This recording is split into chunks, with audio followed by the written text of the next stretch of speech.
ദൈവനാമത്തിന് മഹത്വം ഉണ്ടാകുമാറാകട്ടെ. ദൈവനുടെ നാമം മഹിമപ്പെടുവதாக. പല സ്ഥലങ്ങളിൽ നിന്നും നമുക്ക് ഇവിടേക്ക് യാത്ര ചെയ്ത് ഒന്നിച്ച് ദൈവസന്നിധിയിലായിരിക്കുവാൻ തക്കവണ്ണം കർത്താവ് നൽകിയിരിക്കുന്ന ഈ നല്ല സാവകാശത്തിനായിട്ട് സ്തോത്രം ചെയ്യുന്നു. பல இடங்களில் இருக்கக்கூடியதான நாம் பயணப்பட்டு இந்த இடத்திலே கடந்து வரக்கூடியதான இந்த சந்தர்ப்பத்தை தேவன் ஏற்படுத்தி கொடுத்தபடியினாலே நன்றி நிறைந்த இதயத்தோடு கூட கர்த்தரை துதிக்கின்றேன். നാം ഇങ്ങനെ ഒന്നിച്ച് കൂടുവാൻ കാരണമായിരിക്കുന്ന TGF മിനിസ്ട്രിക്കായിട്ട് കർത്താവിന് സ്തോത്രം.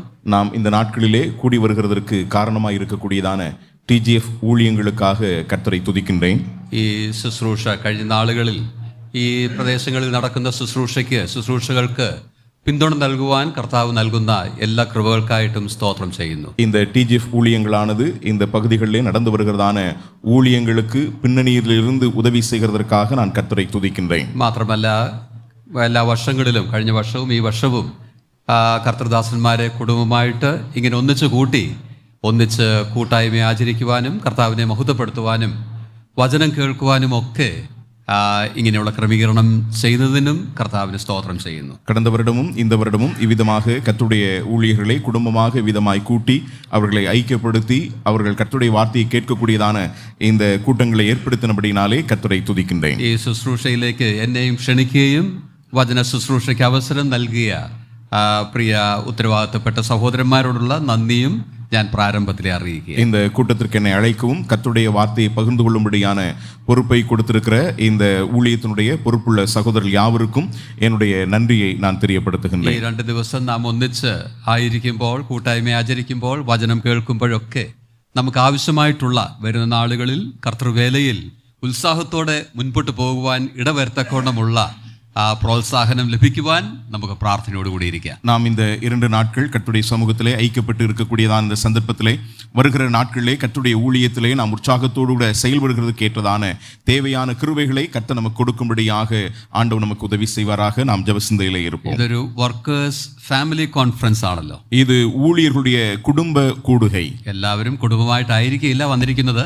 வந்திருக்கிறவர்கள் எல்லோரும் குடும்பமாக வரவில்லை. എന്നാൽ പലരും കുടുംബമായിട്ടാണ് വന്നിരിക്കുന്നത് എന്നുള്ളത് മനസ്സിലാക്കുന്നു. ஆனாலும் அநேகர் குடும்பமாக நீங்கள் வந்திருக்கிறீர்கள் என்கிறதை நான் புரிந்து கொள்கிறேன். കുടുംബമായിട്ട് വന്നാലും വന്നില്ലെങ്കിലും നാം പലയിടങ്ങളിൽ കുടുംബമായി കർത്തൃവേലയിലായിരിക്കുന്നവരാണ്. நாம் குடும்பமாக இங்கே வந்தாலும் வரவில்லை என்றாலும் நாம் பல இடங்களிலே கர்த்தருடைய ஊழியத்திலே குடும்பமாக நாம் இருக்கின்றோம். ആകയാൽ നമ്മുടെ പ്രോത്സാഹനത്തിനായിട്ട് പഴയ നിയമത്തിൽ നാം കാണുന്ന ഒരു കുടുംബം, കർത്താവ് തൻ്റെ മഹത്വത്തിനായിട്ട് ഉപയോഗിച്ച ഒരു കുടുംബത്തെ മാതൃകയായി നമ്മുടെ ശ്രദ്ധയിലേക്ക് ഈ ആദ്യത്തെ ശുശ്രൂഷയിൽ கொண்டுவருவனாயிட்டாണ് ഞാൻ ആഗ്രഹിക്കുന്നത്. ஆகவே கர்த்தர் பழைய ஏற்பாட்டிலே பயன்படுத்தினதான ஒரு குடும்பத்தை இந்த துவக்க நேர சிந்தனைக்காக உங்களுக்கு முன்பதாக கொண்டு வர வேண்டும் என்று நான் விரும்புகின்றேன். പഴയ നിയമ ഭാഗത്ത് നിന്നായിരിക്കില്ല നാം അത് നോക്കുന്നത്. பழைய ஏற்பாட்டு பகுதியிலிருந்து நாம் அந்த பகுதியை நாம் பார்க்க போகிறதில்லை. ആ കുടുംബത്തെക്കുറിച്ച് പുതിയ നിയമത്തിൽ പറഞ്ഞിരിക്കുന്ന ഒരു വേദഭാഗം വായിക്കുവാനായിട്ടാണ്. அந்த குடும்பத்தை குறித்து புதிய ஏற்பாட்டிலே சொல்லப்பட்டிருக்கிறதான ஒரு வேத பகுதியை நாம் வாசிக்க போகின்றோம்.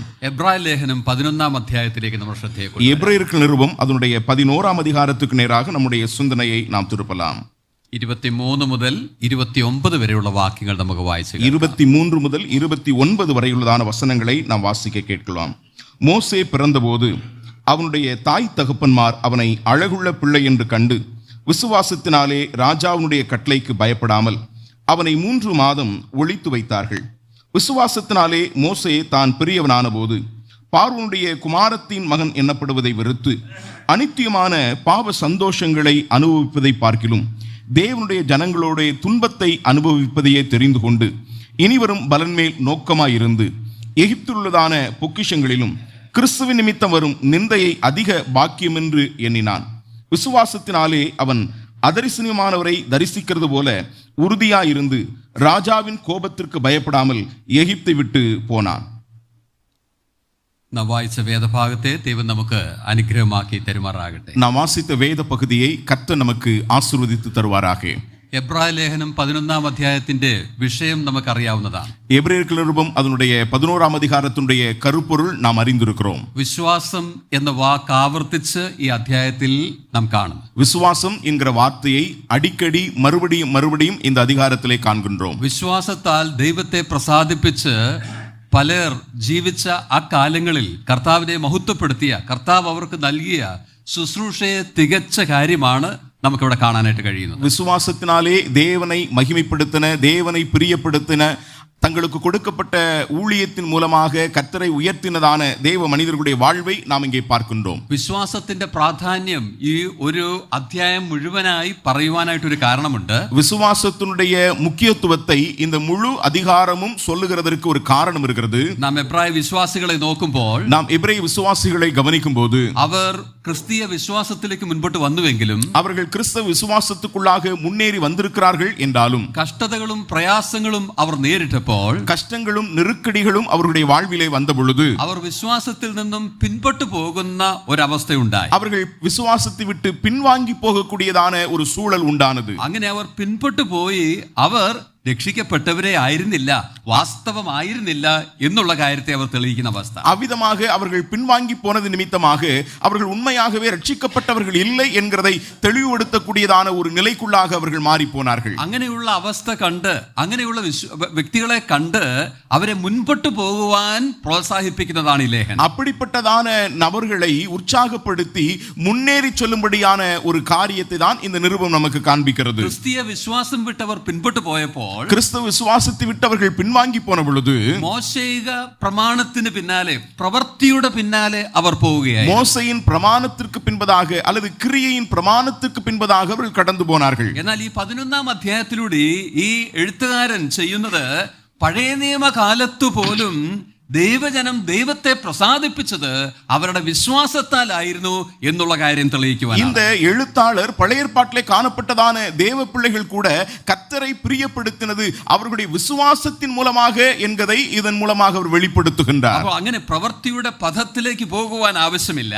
ஆகவே கிரியையினுடைய காரியங்களுக்குள்ளாய் போக வேண்டிய அவசியமில்லை. അവർ എടുത്തു വെച്ച കാൽ, വിശ്വാസത്തിന്റെ പാതയിലേക്ക് അവർ വെച്ച കാൽ മുൻപോട്ട് തന്നെ കൊണ്ടുപോകുവാൻ താൻ പ്രോത്സാഹിപ്പിക്കുകയാണ്. அவர்கள் விசுவாசத்திலே எடுத்து வைத்ததான அந்த அடிச்சுவடை, முன்னணியிலே வைத்ததான அடிச்சுவடை தொடர்ந்து முன்னேறி போகிறதற்கு அவர்களை உற்சாகப்படுத்துகின்றார். ഇതിന്റെ 1-ാം വാക്യം നാം വായിക്കുമ്പോൾ இதனுடைய முதலாவது வசனத்தை நான் வாசிக்கும் பொழுது വിശ്വാസത്തിനൊരു വിവരണം എഴുത്തുകാരൻ നൽകുകയാണ്. விசுவாசத்திற்கான ஒரு விளக்கத்தை எழுத்தாளர் இங்கே எழுதி கொடுத்திருக்கிறார். 1-ാം വാക്യം നമുക്കൊക്കെ കാണാതെ അറിയാവുന്നതാണ്. முதலாவது வசனமானது நாம் யாவருக்கும் மனப்பாடமாய் அறிந்திருக்கக்கூடியதான ஒரு வாக்கியம். നാം എല്ലാവരും കർത്തൃവേലയിലുള്ളവരാണല്ലോ. நாம் எல்லோரும் கர்த்தருடைய ஊழியத்தில் இருக்கக்கூடியவர்கள், മറ്റുള്ളവരെ വചനം പഠിപ്പിക്കുന്നവരാണ് നാം. மற்றவர்களுக்கு வசனத்தை கற்றுக் கொடுக்கக்கூடியவர்கள். അങ്ങനെ 1-ാം വാക്യം നമുക്ക് എല്ലാവർക്കും അറിയാവുന്നതാണ്. அவ்விதமாக முதலாவது வசனம் யாவருக்கும் அறிந்திருக்கக்கூடிய ஒரு வசனம். വിശ്വാസം എന്നതോ ആശിക്കുന്നതിന്റെ ഉറപ്പും കാണാത്ത കാര്യങ്ങളുടെ നിശ്ചയവുമാകുന്നു. காணதில் நிச்சயமாய் இருக்கிறது. പറഞ്ഞു കഴിഞ്ഞോ? ഓക്കെ, ഞങ്ങൾ രണ്ടുപേരും ഒരുമിച്ച് പറയായിരുന്നു തോന്നുന്നു. അപ്പോൾ അതിന്റെ ഒരു നിർവചനമാണ്, അല്ലെങ്കിൽ ഒരു വിവരണമാണ് നമുക്ക് അവിടെ കാണാൻ സാധിക്കും. அதனுடைய ஒரு விளக்கத்தை, அதனுடைய ஒரு விரிவாக்கத்தை தான் நாம் இங்கே பார்க்கின்றோம். വാസ്തവത്തിൽ വിശ്വാസത്തിനൊരു ഡെഫിനിഷൻ, ഒരു നിർവചനം എന്നതിനെ നമുക്ക് വിളിക്കുവാൻ സാധ്യമല്ല. விசுவாசத்திற்கான ஒரு விளக்கம் என்கிற நிலையை அதை சொல்ல முடியாது. കേവലം ഒരു വിവരണം, അല്ലെങ്കിൽ വിശ്വാസത്തെ കുറിച്ച് 1-2 കാര്യങ്ങൾ, അല്ലെങ്കിൽ ഈ അധ്യായത്തിൽ ഒരു തലക്കെട്ടെന്ന വേണം ചില കാര്യങ്ങൾ പറയുന്നത്. அதாவது விசுவாசத்தை குறித்து சொல்லக்கூடியதான இந்த அதிகாரத்திற்கு ஒரு தலைப்பாக இதை எடுத்துக்கொள்ளலாம்.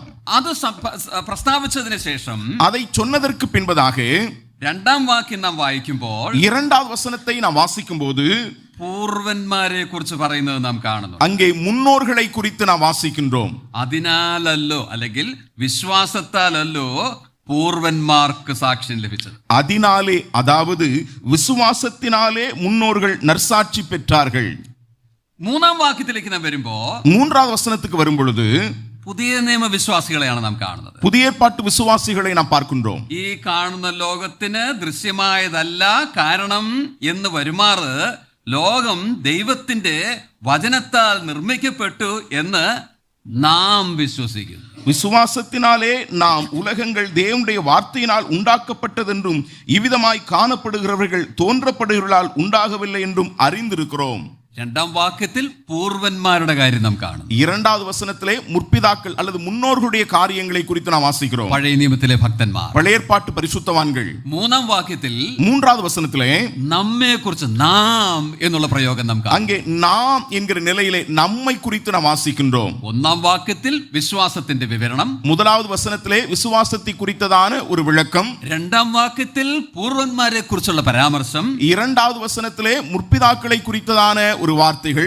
മൂന്നാം വാക്യത്തിൽ നാം അല്ലെങ്കിൽ പുതിയ നിയമവിശ്വാസികളെ കുറിച്ചുള്ള പരാമർശം. ஆனால் மூன்றாம் வசனத்திலே நாம் புதிய ஏற்பாட்டு விசுவாசிகளை குறித்ததான காரியங்கள். ഇനി നാം നാലാം വാക്യം തൊട്ട് വായിക്കുമ്പോൾ இனி 4ஆம் வசனம் தொடங்கி நாம் வாசிக்கும் பொழுது 39ആം അധ്യായം വരെ 39ஆம் வசனம் வரைக்கும் 39ആം വാക്യം വരെ നാം കാണുന്നത് ആ പൂർവന്മാരുടെ ദൃഷ്ടാന്തങ്ങളാണ്. அந்த 39ஆம் வசனம் வரைக்குமாய் நாம் பார்க்கக்கூடியது அந்த முன்னோர்களை குறித்ததான உதாரணங்களாக இருக்கிறது. 4ஆம் വാക്യം മുതൽ ഹാബേൽ മുതൽ തുടങ്ങുന്നു. அங்கே 4ஆம் வசனத்திலே ஆபேல் தொடங்கி அங்கே ஆரம்பிக்கின்றது. 39ஆം വാക്യം വരെയും പഴയ നിയമ ഭക്തന്മാരെ കുറിച്ചുള്ള കാര്യമാണ്. 39ஆம் வசனம் வரைக்கும் பழைய ஏற்பாட்டு பரிசுத்தவான்களை குறித்ததான காரியங்கள். 40ஆം വാക്യത്തിലേക്ക് വരുമ്പോൾ 40ஆம் வசனத்திற்கு வரும்பொழுது പുതിയ നിയമ വിശ്വാസികളിലേക്ക് താൻ മടങ്ങി വരിക. அவர் புதிய ஏற்பாட்டு விசுவாசிகளுக்கு நேராக திரும்ப வருகிறார். അവർ നമ്മെ കൂടാതെ രക്ഷാപൂർത്തി പ്രാപിക്കാതിരിക്കേണ്ടതിന് തുടങ്ങിയുള്ള കാര്യങ്ങൾ அவர்கள் நம்மை அல்லாமல் பூர்ணராகாதபடிக்கு என்கிற காரியங்களை அங்கே சொல்லுகின்றார். അങ്ങനെ മൂന്നാം വാക്യത്തിൽ കണ്ട നാം 40ആം വാക്യത്തിൽ വീണ്ടും നാം കാണും. 3ஆம் வசனத்திலே பார்த்ததான நாம் இங்கே 40ஆம் வசனத்திலே மறுபடியும் நாம் இங்கே வருகின்றோம். 11ஆം അധ്യായത്തിന്റെ ഒരു രത്ന ചുരുക്കം ഞാൻ ഓർപ്പിക്കുക മാത്രമായി. இந்த 11ஆம் அதிகாரத்தினுடைய ஒரு ரத்தின சுருக்கத்தை உங்களுக்கு நான் சொன்னேன். ഈ 4 മുതൽ 39 വരെയുള്ള വാക്യങ്ങൾ വായിക്കുമ്പോൾ இந்த 4 தொடங்கி 39 வரையுள்ளதான வசனங்களை நாம் வாசிக்கும் பொழுது പഴയ നിയമ ഭക്തന്മാരെ കുറിച്ചുള്ള പരാമർശങ്ങളിൽ பழைய ஏற்பாட்டு பரிசுத்தவான்களை குறித்து சொல்லப்பட்டிருக்கிறவைகளில் ആബേൽ മുതൽ അനവധി പേരെ താൻ പരാമർശിക്കുന്നു. നാം കാണും. ஆபேல் தொடங்கி அநேகரை குறித்து அவர் சொல்லிக் கொண்டிருக்கிறார். ആരംഭ ഭാഗങ്ങളിൽ നാം നോക്കുമ്പോൾ இந்த பகுதிகளை நாம் கவனிக்கும் போது ജലപ്രളയത്തിന് മുൻപുള്ള ഭക്തന്മാരുടെ കാര്യം പറയുന്നു. ஜலப்பிரளயத்துக்கு முன்பதாய் இருந்ததான பரிசுத்தவான்களை குறித்து சொல்லப்பட்டிருக்கிறது. 4 മുതൽ 7 വരെയുള്ള വാക്യങ്ങളിൽ അതാണ് നാം കാണുന്നത്. 4 முதல் 7 வரையுள்ளதான வசனங்களிலே அதை நாம் பார்க்கின்றோம். 8ആം വാക്യം മുതൽ നാം താഴേക്ക് വായിക്കുമ്പോൾ 8ஆம் வசனம் தொடங்கி நாம் கீழே வாசிக்கும் பொழுது പിതാക്കന്മാരെ കുറിച്ച് അബ്രഹാം തുടങ്ങിയുള്ള പിതാക്കന്മാരെ കുറിച്ച് നാം കാണുന്നുണ്ട്. ஆபிரகாம் தொடங்கியுள்ளதான பிதாக்களை குறித்து முற்பிதாக்களை குறித்து நாம் வாசிக்கின்றோம். അതിനുശേഷം നാം 23ആം വാക്യം മുതൽ വായിക്കുമ്പോൾ அதை தொடர்ந்து 23ஆம் வசனம் தொடங்கி நாம் வாசிக்கும் பொழுது പുറപ്പാടിൽ നാം കാണുന്ന തലമുറയെ കുറിച്ചാണ് നാം കാണുന്നത്. யாத்திராகம புத்தகத்திலே நாம் பார்க்கக்கூடியதான அந்த தலைமுறையை குறித்து நாம் வாசிக்கின்றோம். ആ ഭാഗത്തെ കുറിച്ച് പറയുമ്പോഴാണ് മോശ പിറന്ന ആ കുടുംബത്തെ എഴുത്തുകാരൻ വായനക്കാരുടെ മുൻപാകെ കൊണ്ടുവരുന്നത്. നാം அந்த பகுதியை சொல்லும் பொழுதுதான் மோசே பிறந்ததான அந்த குடும்பத்தை குறித்து எழுத்தாளர் தன்னுடைய வாசகர்களுக்கு அறிமுகம் செய்கின்றார். ഈ കുടുംബം എങ്ങനെ വിശ്വാസത്താൽ അവരുടെ ഭവനം മുഖാന്തരം ഒരു ജനത്തിന് ആ തലമുറയ്ക്ക് അനുഗ്രഹമായി തീർന്നു എന്നുള്ള കാര്യം നാം കാണുന്നു. இந்த குடும்பம் தங்களுடைய விசுவாசத்தின் மூலமாக தங்களுடைய தலைமுறைக்கு அல்லது அந்த காலகட்டத்திலே வாழ்ந்ததான ஜனங்களுக்கு ஆசீர்வாதமாக எவ்விதமாக இருந்தார்கள் என்கிறதை நாம் பார்க்கின்றோம். ആ ഒരു കുടുംബം എങ്ങനെ ഒരു രാഷ്ട്രത്തിന്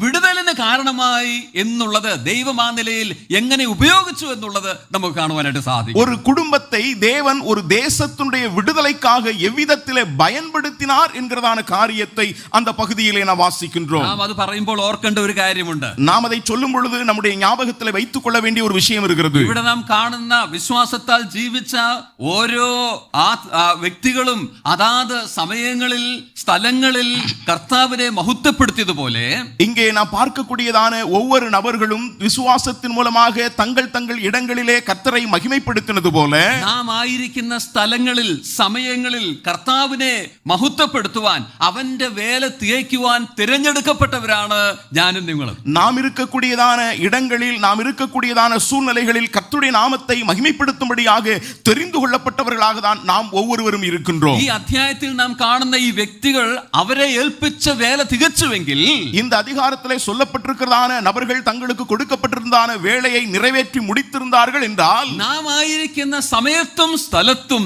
നമ്മെ ഏൽപ്പിച്ച വേല തികയ്ക്കുവാൻ ആവശ്യമുണ്ട്. நாம் இருக்கக்கூடியதான காலகட்டத்திலும் இடத்திலும் நம்மை குறித்ததான வேலையை நிறைவு செய்ய வேண்டிய பொறுப்பு நமக்கு இருக்கிறது. അതിനായി നമ്മെ വെല്ലുവിളിക്കുകയും ഉത്സാഹിപ്പിക്കുകയും ചെയ്യുന്ന ദൃഷ്ടാന്തങ്ങളാണ് ഈ അധ്യായം മുഴുവൻ. அதற்காக நமக்கு சவால் விடக்கூடியதான நம்மை உற்சாகப்படுத்தக்கூடியதான உதாரணங்களை தான் நாம் இங்கே பார்க்கின்றோம். അങ്ങനെയുള്ള ദൃഷ്ടാന്തങ്ങളിൽ ഒന്നാണ് നാം ഇപ്പോൾ വായിച്ച ഈ കുടുംബം അല്ലെങ്കിൽ മോശ പിറന്ന ഭവനം. அப்படிப்பட்டதான உதாரணங்களில் ஒன்றுதான் இந்த குடும்பம். இல்லை என்றால் மோசே பிறந்ததான அந்த குடும்பம். കുടുംബങ്ങളായി നാം എങ്ങനെ ആയിരിക്കണം എന്നുള്ളത് ഇത് വായിച്ച് പഠിക്കുമ്പോൾ നമുക്ക് വ്യക്തമായി കാണാം. குடும்பங்களாக நாம் எவ்விதமாக இருக்கின்றோம் என்கிறதை இதை நாம் வாசித்து நாம் புரிந்து கொள்ள முடியும். അതൊന്ന് ലളിതമായി നിങ്ങളുടെ മുൻപാകെ വെക്കുവാനായിട്ടാണ് ഞാനിപ്പോൾ ആഗ്രഹിക്കുന്നത്. ஆகவே இந்த காரியங்களை மிக எளிய நிலையிலே உங்களுக்கு முன்பதாக பகிர்ந்து கொள்ள வேண்டும் என்று நான் விரும்புகிறேன். വിശ്വാസം ഏതെല്ലാം തലങ്ങളിൽ അവർ പ്രകടിപ്പിച്ചു എന്ന് കാണുന്നതിന് മുൻപേ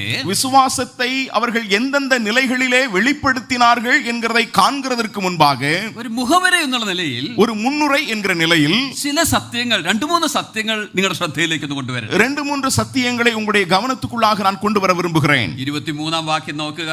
23-ஆம் வசனத்தை கவனியுங்கள். അവിടെ നാം വായിക്കുന്നത് ഇങ്ങനെയാണ്. அங்கே நாம் இவ்விதமாக வாசிக்கின்றோம். വിശ്വാസത്താൽ മോശയുടെ ജനനത്തിങ്കൽ ശിശു സുന്ദരനെന്ന് അമ്മയപ്പന്മാർ കണ്ടു. மோசே பிறந்தபோது அவனுடைய தாய் தகப்பன்மார் அவனை அழகுள்ள பிள்ளை என்று கண்டு விசுவாசத்தினாலே கண்டு. വിശ്വാസത്താൽ അമ്മയപ്പന്മാർ, விசுவாசத்தினாலே தாய் தகப்பன்மார். ഇവിടെ മാതാപിതാക്കളുടെ വിശ്വാസം നാം കാണും. இங்கே பெற்றோருடைய விசுவாசத்தை நாம் காண்கிறோம். ഇനിയും അടുത്ത വാക്യത്തിലേക്ക് നാം വരുമ്പോ இனி அடுத்த வசனத்திலே நாம் கவனிக்கும் பொழுது 24-ാം വാക്യം, 24வது வசனத்திலே അവിടെ നാം കാണുന്നത് വിശ്വാസത്താൽ മോശെ. அங்கே நாம் பார்க்கிறோம் விசுவாசத்தினாலே மோசே. വീണ്ടും നാം താഴേക്ക് വരുമ്പോ தொடர்ந்து நாம் கீழே வாசிக்கும் பொழுது മോശയെ കുറിച്ചുള്ള പരാമർശം വീണ്ടും വീണ്ടും നാം കാണുന്നു. மோசேயை குறித்ததான காரியங்கள் மறுபடியும் அங்கே சொல்லப்பட்டிருக்கிறது. 27-ാം വാക്യം നോക്കുക. 27ஆம் வசனத்தை கவனியுங்களேன். വിശ്വാസത്താൽ അവൻ, விசுவாசத்தினாலே அவன். 28-ാം വാക്യം നോക്കുക. 28ஆம் வசனத்திலே கவனியுங்கள். വിശ്വാസത്താൽ അവൻ, விசுவாசத்தினாலே அவன். ഇനി 29-ാം വാക്യം നോക്കുക. 29ஆம் வசனத்தை கூட இனி கவனியுங்களேன். എന്താ അവിടെ നാം കാണുന്നത്? அங்கே நாம் என்ன வாசிக்கின்றோம்? വിശ്വാസത്താൽ விசுவாசத்தினாலே அவர்கள். அவர்கள் അതാരാ? அது யார்? ഇസ്രായേൽ മക്കൾ, இஸ்ரவேல் ஜனங்கள். നോക്ക്, ആദ്യം നാം കാണുന്നത് മാതാപിതാക്കളിലുള്ള വിശ്വാസം. கவனியுங்கள், முதலாவது நாம் பார்க்கக்கூடியது பெற்றோருடைய விசுவாசம். അടുത്ത നാം കാണുന്നത് ആ ഭവനത്തിലെ അടുത്ത തലമുറയിൽ കാണുന്ന വിശ്വാസം. அடுத்தபடியாக நாம் பார்க்கிறது அந்த குடும்பத்தினுடைய அடுத்த தலைமுறையின் விசுவாசம். ആ ഒരു മകനിലൂടെ അല്ലെങ്കിൽ ആ മക്കളിലൂടെ அந்த பிள்ளையின் மூலமாக, மகனின் மூலமாக ആ രാഷ്ട്രം മുഴുവനും വിടുതൽ ലഭിക്കുവാനായിട്ട് அந்த தேசம் முழுவதுமாக விடுதலையை பெற்று அனுபவிக்கிறார்கள். നോക്കുക, അമ്മയപ്പന്മാരിൽ ആദ്യം നാം വിശ്വാസം കാണുന്നു. கவனியுங்கள், தாய் தகப்பன்மாரிடத்திலே முதலாவது இந்த விசுவாசத்தை பார்க்கின்றோம். പിന്നെ അവരുടെ മക്കളിൽ നാം കാണുന്നു. அதை தொடர்ந்து அவர்களுடைய பிள்ளைகளிடத்திலே அதை காண்கிறோம். ആ മക്കൾ മുഖാന്തരം ആ ഒരു തലമുറ, ആ സമൂഹം മുഴുവനും വിടുതൽ, അനുഗ്രഹം പ്രാപിക്കുവാനിടയായി. அந்த பிள்ளையின் மூலமாக அந்த தலைமுறையில இருந்ததான அந்த தேசத்திற்கு ஒரு விடுதலையை அவர்கள் பெற்று அனுபவிக்கிறதை பார்க்க முடிகிறது. ഇതിനാണ് കുടുംബങ്ങളായി നമ്മെ പലയിടങ്ങളിൽ അയക്കിയിരിക്കുന്നത്. இதற்காக தான் தேவன் நம்மை குடும்பங்களாக பற்பல இடங்களிலே வைத்திருக்கிறார். മാതാപിതാക്കളിൽ അല്ലെങ്കിൽ നമ്മിൽ ആ വിശ്വാസം കാണണം. பெற்றோர்கள் என்கிற நிலையிலே நம்மிடத்தில் இந்த விசுவாசத்தை காண வேண்டும். അത് മക്കളിലേക്ക് പകരണം. அது பிள்ளைகளிடத்திலே பகர வேண்டும். മക്കളിലൂടെ സമൂഹത്തെ നാം തൊടുന്നവരായിരിക്കണം. பிள்ளைகளின் மூலமாக நாம் சமுதாயத்தை தொடக்கூடியவர்களாக இருக்க வேண்டும். ഈ കുടുംബം ആദ്യം നമ്മെ ഓർപ്പിക്കുന്നത് ആ സത്യമാണ്. இந்த குடும்பம் முதலாவது நமக்கு ஞாபகப்படுத்துகிறது இந்த சத்தியத்தை. നാം ഇത് നോക്കുമ്പോ, நாம் இதை கவனிக்கும் போது എന്ത് സ്വാധീനമാണ് സമൂഹത്തിന്റെ മേൽ കുടുംബമായി നമുക്കുള്ളതെന്ന് ചിന്തിക്കുന്നത് നന്നായിരിക്കും. குடும்பமாக எந்த அளவுக்கு சமுதாயத்தின் மேலே நாம் சுயாதீனம் செலுத்த முடியும் என்கிறதை இந்த காரியம் நமக்கு வெளிப்படுத்துகிறது. ഇനി മറ്റൊരു കാര്യം ശ്രദ്ധിക്കുക. இனி இன்னொரு காரியத்தை கூட கவனியுங்களேன். ഈ കുടുംബത്തെ നാം നോക്കിയാൽ இந்த குடும்பத்தை நாம் கவனிப்போம் என்றால் വളരെ സാധാരണക്കാരായി, மிக சாதாரணமானவர்கள். ഇതിനു മുൻപിൽ നാം കാണുന്ന ആളുകൾ വളരെ അസാധാരണ ആ പ്രാപ്തിയും കെൽപ്പും കഴിവുമൊക്കെ ഉള്ളവരായിരുന്നു. இதற்கு முன்பதாய் பார்க்கக்கூடியதான பட்டியல் மேலே இருக்கக்கூடியவர்கள் மிகப்பெரியதான அசாதாரணமான நபர்களாக அவர்கள் இருக்கின்றார்கள். അബ്രഹാമിനെ ചിന്തിക്കുക. ஆபிரகாமை சிந்திப்போமே. താൻ ആ കാലത്തെ ആ പ്രമുഖനായിട്ടുള്ള വ്യക്തിയായിരുന്നു. அவன் அந்த காலத்திலே மிக பிரசித்தி பெற்றதான ஒரு மனிதன். யோசேப்பு. താൻ ഈജിപ്തിൽ ഉന്നതനായിരുന്നു. அவன் எகிப்திலே ஒரு உயர்ந்த உத்தியோகஸ்தனாயிருந்தான். അതുപോലെ ഓരോരുത്തരും, നോഹയൊക്കെ അവരുടെ കാലത്തെ പ്രമാണികളായിരുന്നു. அதுபோல நோகா போன்றதான அநேகர் அந்த நாட்களிலே தலைவர்களாயிருந்தார்கள். എന്നാൽ ഈ കുടുംബമോ, ஆனால் இந்த குடும்பமோ അടിമകൾ. அவர்கள் அடிமைகள். അവർ വളരെ പ്രസിദ്ധരൊന്നും ആയിരുന്നില്ല. அவர்களுக்கு எந்த விதமான பிரசித்தமும் கிடையாது. ഇഷ്ടിക ചുടുന്ന ആ ഏതോ ഒരു സ്ഥാനത്ത് അവർ ഇഷ്ടിക ചുട്ട് ജീവിതം കഴിച്ച കേവലം അടിമകളായിരുന്നു. ஏதோ ஒரு இடத்திலே செங்கல் சுட்டு தங்களுடைய வாழ்க்கையை நகர்த்தி கொண்டிருந்ததான சாதாரணமான அடிமைகள் அவர்கள். മറ്റൊന്ന് നാം ശ്രദ്ധിക്കേണ്ടത് ഇതാ, மற்றொன்று அவர்களை நாம் கவனிக்க வேண்டும். നമുക്കറിയാം പുറപ്പാട് പുസ്തകം മോശയായി എഴുതിയത്. நமக்கு தெரியும் யாத்ராகம புத்தகத்தை மோசே தான் எழுதினார். അതായത് ഈ കുടുംബത്തിലെ മകനായി എഴുതിയത്. அதாவது இந்த குடும்பத்துள்ளதான அந்த பிள்ளை மகன் எழுதினான். രണ്ടാം അധ്യായം ആരംഭിക്കുമ്പോ, இரண்டாம் அதிகாரம் துவங்கும் போது, അതായത് പുറപ്പാട് രണ്ടാം അധ്യായം ആരംഭിക്കുമ്പോ, அதாவது யாத்ராகம புத்தகம் அதனுடைய இரண்டாம் அதிகாரம் ஆரம்பிக்கும் போது തന്റെ മാതാപിതാക്കളെ കുറിച്ച് ഞാൻ പറയുന്നത് നാം കാണുന്നുണ്ട്. அவர் தன்னுடைய பெற்றோர்களை குறித்து அங்கே சொல்லுகிறதை பார்க்கிறோம். എന്താ നാം കാണുന്നത്? அங்கே என்ன நாம் பார்க்கிறோம் தெரியுமா? ഒരു ലേവ്യൻ പോയി ஒரு லேவியன் போய் മറ്റൊരു ലേവ്യ കന്യകയെ പരിഗ്രഹിച്ചു. மற்றொரு லேவிய கன்னியை திருமணம் செய்தான். പേരെഴുതി വിടലായിരുന്നു അവിടെ. அங்க ஒரு பேர் எழுதப்பட்டிருக்குதா? മോനാ എഴുതിയത്. மகன் தான் எழுதுனா. അപ്പന്റെ അമ്മയുടെയും എഴുതേണ്ട ആവശ്യമില്ലായിരുന്നോ? அப்பாவுடைய அம்மாவுடைய பேர் அங்க எழுத வேணாமா? ഇല്ല, മോശ വിചാരിച്ചല്ല പേരെഴുതുവാൻ. இல்ல மோசே அதை குறித்து எந்த விதத்திலும் சிந்திக்கல. നാം ആയിരുന്നെങ്കിൽ എന്തെല്ലാം എഴുതി വിട്ടേനെ. ஆனா நாம இருப்போம்னா என்னெல்லாம் எழுதுவோம். അവരുടെ പേരെഴുതിയേനെ, കുടുംബത്തെ കുറിച്ച് എഴുതിയേനെ, அவங்க யாரு, அவங்க பேர் என்ன, அவங்க குடும்பம் என்ன, അവരുടെ വിവാഹത്തെ കുറിച്ച് എഴുതിയേനെ, அவங்க எப்படிலாம் கல்யாணம் பண்ணாங்க, എന്തൊക്കെ എഴുതി കൂട്ടാമായിരുന്നോ അതൊക്കെ കൂട്ടിയേനെ. எதெல்லாம் எழுதி சேர்க்க முடியுமோ அதையெல்லாம் எழுதி சேர்ப்போம். എന്നാൽ മോശ എഴുതിയപ്പോ, ஆனால் இதை மோசே எழுதின பொழுது പേര് പോലും അവരുടെ എഴുതുവാൻ താൻ തുനിഞ്ഞില്ല. அவர்களுடைய பேரை கூட அவர் எழுத விரும்பவில்லை. ആ മാതാപിതാക്കളുടെ പേര് അറിയണമെങ്കിൽ அந்த பெற்றோர்களுடைய பேரை அறிந்து கொள்ள வேண்டும் என்றால் 6-ാം അധ്യായം വരെ മറിക്കണം. 6ஆம் அதிகாரம் வரைக்கும் திருப்பணும். 6-ാം അധ്യായത്തിലും 6ஆம் அதிகாரத்திலும் മക്കളോടുള്ള ബന്ധത്തിലാണ് ആ പേര് വരുന്നത്. பிள்ளைகளோடுள்ளதான தொடர்பில் தான் அவர்களுடைய பெயர் ഞാൻ சொல்லப்பட்டிருக்கிறது. പറഞ്ഞതിന്റെ അർത്ഥം ഇതാണ്. இது சொல்லி வருகிற அர்த்தம் இதுதான். സാധാരണക്കാർ, அசாதாரணமானவர்கள், സാധാരണക്കാർ, சாதாரணமானவர்கள், മകൻ എഴുതുമ്പോഴും പേരെടുക്കുവാൻ താല്പര്യമില്ലാത്ത വ്യക്തികൾ, பிள்ளை எழுதும் பொழுது கூட தங்களுடைய பெயரை சொல்லுகிறதற்கு விரும்பாதவர்கள். എന്നാൽ അങ്ങനെയുള്ള ഒരു കുടുംബത്തെ അസാധാരണമായി ഉപയോഗിക്കുവാൻ ദൈവം ഇടയായി എന്നുള്ള കാര്യമാണ് നമുക്ക് കാണാൻ സാധിക്കും. அப்படிப்பட்டதான ஒரு குடும்பத்தை அசாதாரணமான நிலையிலே தேவன் பயன்படுத்தினார் என்கிறதை தான் நாம் இங்கே பார்க்கின்றோம். കർത്താവ് ഉപയോഗിക്കുവാൻ നാം യോസഫുമാരായിരിക്കണം. நாம் கர்த்தர் பயன்படுத்த வேண்டும் என்றால் நாம் எல்லாம் யோசேப்புகளாய் இருக்க வேண்டிய அவசியம் இல்லை. കർത്താവ് ഉപയോഗിക്കുവാൻ നാം അബ്രഹാമുകളായിരിക്കുവാൻ ആവശ്യമില്ല. ஆண்டவர் பயன்படுத்துகிறது ஆபிரகாமுக்களாக நாம் இருக்க வேண்டிய அவசியம் இல்லை. കർത്താവിന് വേണ്ടി പ്രയോജനപ്പെടുവാൻ നാം ഉന്നതരായിരിക്കണമെന്നില്ല. கர்த்தருக்காக பயன்படுகிறதற்கு நாம் மேலான நிலையில் இருக்க வேண்டிய அவசியம் இல்லை. ആർക്കും ഇങ്ങനെ പറയുവാൻ സാധ്യമല്ല. யாருக்கும் இப்படி சொல்ல முடியாது. വിശ്വാസ ജീവിതം ഞങ്ങൾക്കൊന്നും ഉള്ളതല്ല, അത് അവർക്കൊക്കെ ഉള്ളതാണ്. விசுவாச வாழ்க்கை என்கிறது எங்களுக்குரியதல்ல, இதெல்லாம் அவரவர் அங்கு அவர்களுக்குரியது என்று. ഈ കുടുംബത്തിന് വിശ്വാസത്താൽ ജീവിക്കുവാൻ സാധിച്ചുവെങ്കിൽ, இந்த குடும்பம் விசுவாசத்தினாலே வாழ முடிந்தது என்றால், ഈ കുടുംബത്തിന് വിശ്വാസത്താൽ ഒരു സമൂഹത്തെ തൊടുവാൻ കഴിഞ്ഞുവെങ്കിൽ, இந்த குடும்பம் விசுவாசத்தினாலே ஒரு சமுதாயத்தை தொட முடியும் என்றால், ആർക്ക് വേണമെങ്കിലും, എനിക്കും നിങ്ങൾക്കും ആർക്ക് വേണമെങ്കിലും ഏത് കാലത്തും വിശ്വാസത്താൽ ജീവിക്കുവാൻ, കർത്താവിനെ മഹത്വപ്പെടുത്തുവാൻ, யாராக இருந்தாலும் எனக்காலும் என்னாலும் உங்களாலும் நம்முடைய வாழ்வின் மூலமாக விசுவாசத்தினாலே தேவனை மகிமைப்படுத்த முடியும். മറ്റൊരു കാര്യം നാം ഓർക്കുവാൻ ആവശ്യമുള്ളത് ഇതാ, மற்றொரு காரியத்தை நாம் இங்கே சிந்திக்க வேண்டியது அவசியமாயிருக்கிறது. ഈ കുടുംബം അവരുടെ വിശ്വാസം, ആ വിശ്വാസത്താൽ അവർ വൻകാര്യങ്ങൾ ചെയ്ത ഈ സമയത്ത്, இந்த குடும்பத்தார் விசுவாசத்தினாலே அவர்கள் பெரிய காரியங்களை செய்த அந்த காலகட்டத்தில் തലമുറകൾ അപകടത്തിലായിരുന്ന കാലമായിരുന്നു. அந்த தலைமுறைகள் ஆபத்தை நோக்கி இருந்ததான ஒரு காலகட்டம் அது.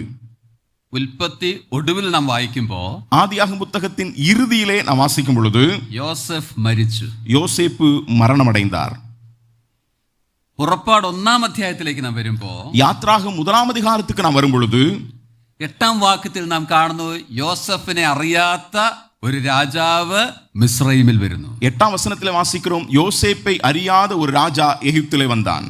തുടർന്ന് നാം താഴേക്ക് വായിക്കുമ്പോ, தொடர்ந்து நாம் கீழே வாசிக்கும் போது ആ രാജാവ് ഇസ്രായേൽ ജനത്തെ ഞെരുക്കുന്ന സംഗതി നാം കാണാം. அந்த ராஜா இஸ்ரவேல் ஜனங்களை கஷ்டப்படுத்துகிற கடினப்படுத்துகிற ஒரு காரியத்தை பார்க்கின்றோம்.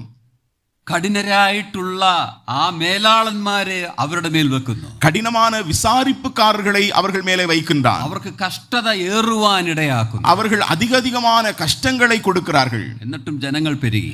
ஆனாலும் ஜனங்கள் பெருக்கமடைந்தார்கள். അപ്പോൾ അവർ അടുത്ത ആ പടി അവർ ശ്രമിക്കുന്നു. அப்பொழுது அடுத்த படியை அவர்கள் முயற்சிக்கிறார்கள். സൂതികർമ്മിണികളോട് പറഞ്ഞു ആൺകുട്ടികളെ കൊല്ലണമെന്ന്. அங்கே அந்த மருத்துவச்சிகளிடத்திலே சொல்லப்பட்டிருக்கிறது ஆண் பிள்ளைகளை கொலை செய்ய வேண்டும் என்று. എന്നാൽ അവർ ദൈവത്തെ ഭയപ്പെട്ടതുകൊണ്ട് അവർ അത് ചെയ്തില്ല. ஆனால் அவர்கள் தேவனுக்கு பயந்தபடியினாலே அவர்கள் அதை செய்யவில்லை. അതുകൊണ്ട് ആ വിധവും അവർക്കൊന്നും ചെയ്യുവാൻ സാധിച്ചില്ല. அதனாலே அதன் மூலமாகவும் அங்கே ஒன்றும் செய்ய முடியவில்லை. പിന്നെ രാജാവ് ഒരു തീർപ്പ് കൽപ്പിച്ചു. அதற்கப்புறம் ராஜா ஒரு கட்டளை பிறப்பித்தார். ഭവനത്തിൽ പിറക്കുന്ന എല്ലാ ആൺകുഞ്ഞുങ്ങളെയും നദിയിൽ ഇട്ട് കളയണം. வீட்டிலே பிறக்கக்கூடிய எல்லா ஆண் குழந்தைகளையும் நதியிலே வீசி எறிய வேண்டும், கொலை செய்ய வேண்டும். നോക്കുക, രാജാവ് കൽപ്പിച്ചതാ.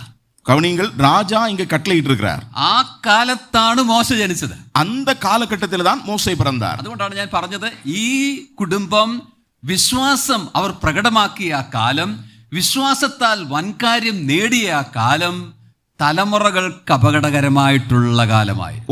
நான் அதனால் தான் சொன்னேன், இந்த குடும்பம் தங்களுடைய விசுவாசத்தினாலே பெரிய காரியங்களை செய்த அந்த காலகட்டமானது தலைமுறைகளுக்கு மிக ஆபத்தை கிட்டி இருக்கக்கூடிய ஒரு காலகட்டத்திலே அவர்கள் செய்தார்கள். എന്തിനാണ് ഞാനത് പറഞ്ഞത്? ஏனதை நான் சொன்னேன், നാം ജീവിക്കുന്ന ഈ കാലവും ഏതാണ്ട് അങ്ങനെയുള്ള കാലം തന്നെ. நாம் வாழக்கூடியதான இந்த காலகட்டமும் ஏறத்தாழ அதற்கொத்ததான ஒரு காலகட்டம் தான். തലമുറകൾ അപകടത്തിലാ.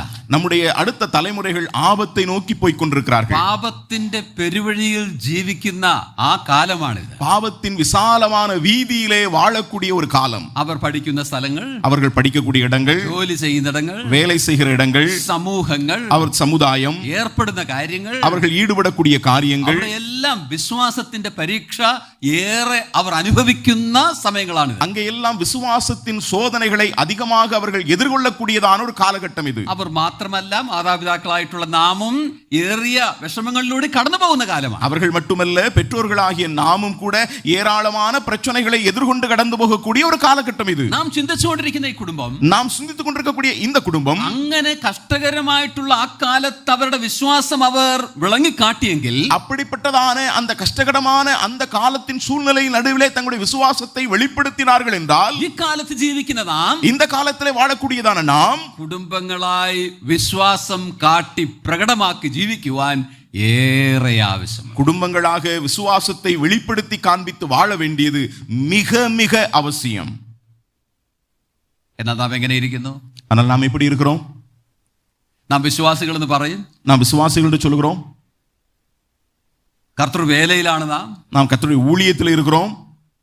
എന്നാൽ ഈ കുടുംബം ചെയ്തതുപോലെ വിശ്വാസത്താൽ കർത്താവിന് വേണ്ടി ജീവിക്കുവാൻ, അവനെ മഹത്വപ്പെടുത്തുവാൻ വേണ്ടുവണ്ണം ഇടവരുന്നുണ്ടോ? ஆனால் இந்த குடும்பத்தை போல விசுவாசத்தினாலே கர்த்தருக்காக வாழவும் கர்த்தரை மகிமைப்படுத்துகிறதற்கு ஏற்றதான நிலையிலே நாம் இருக்கின்றோமா?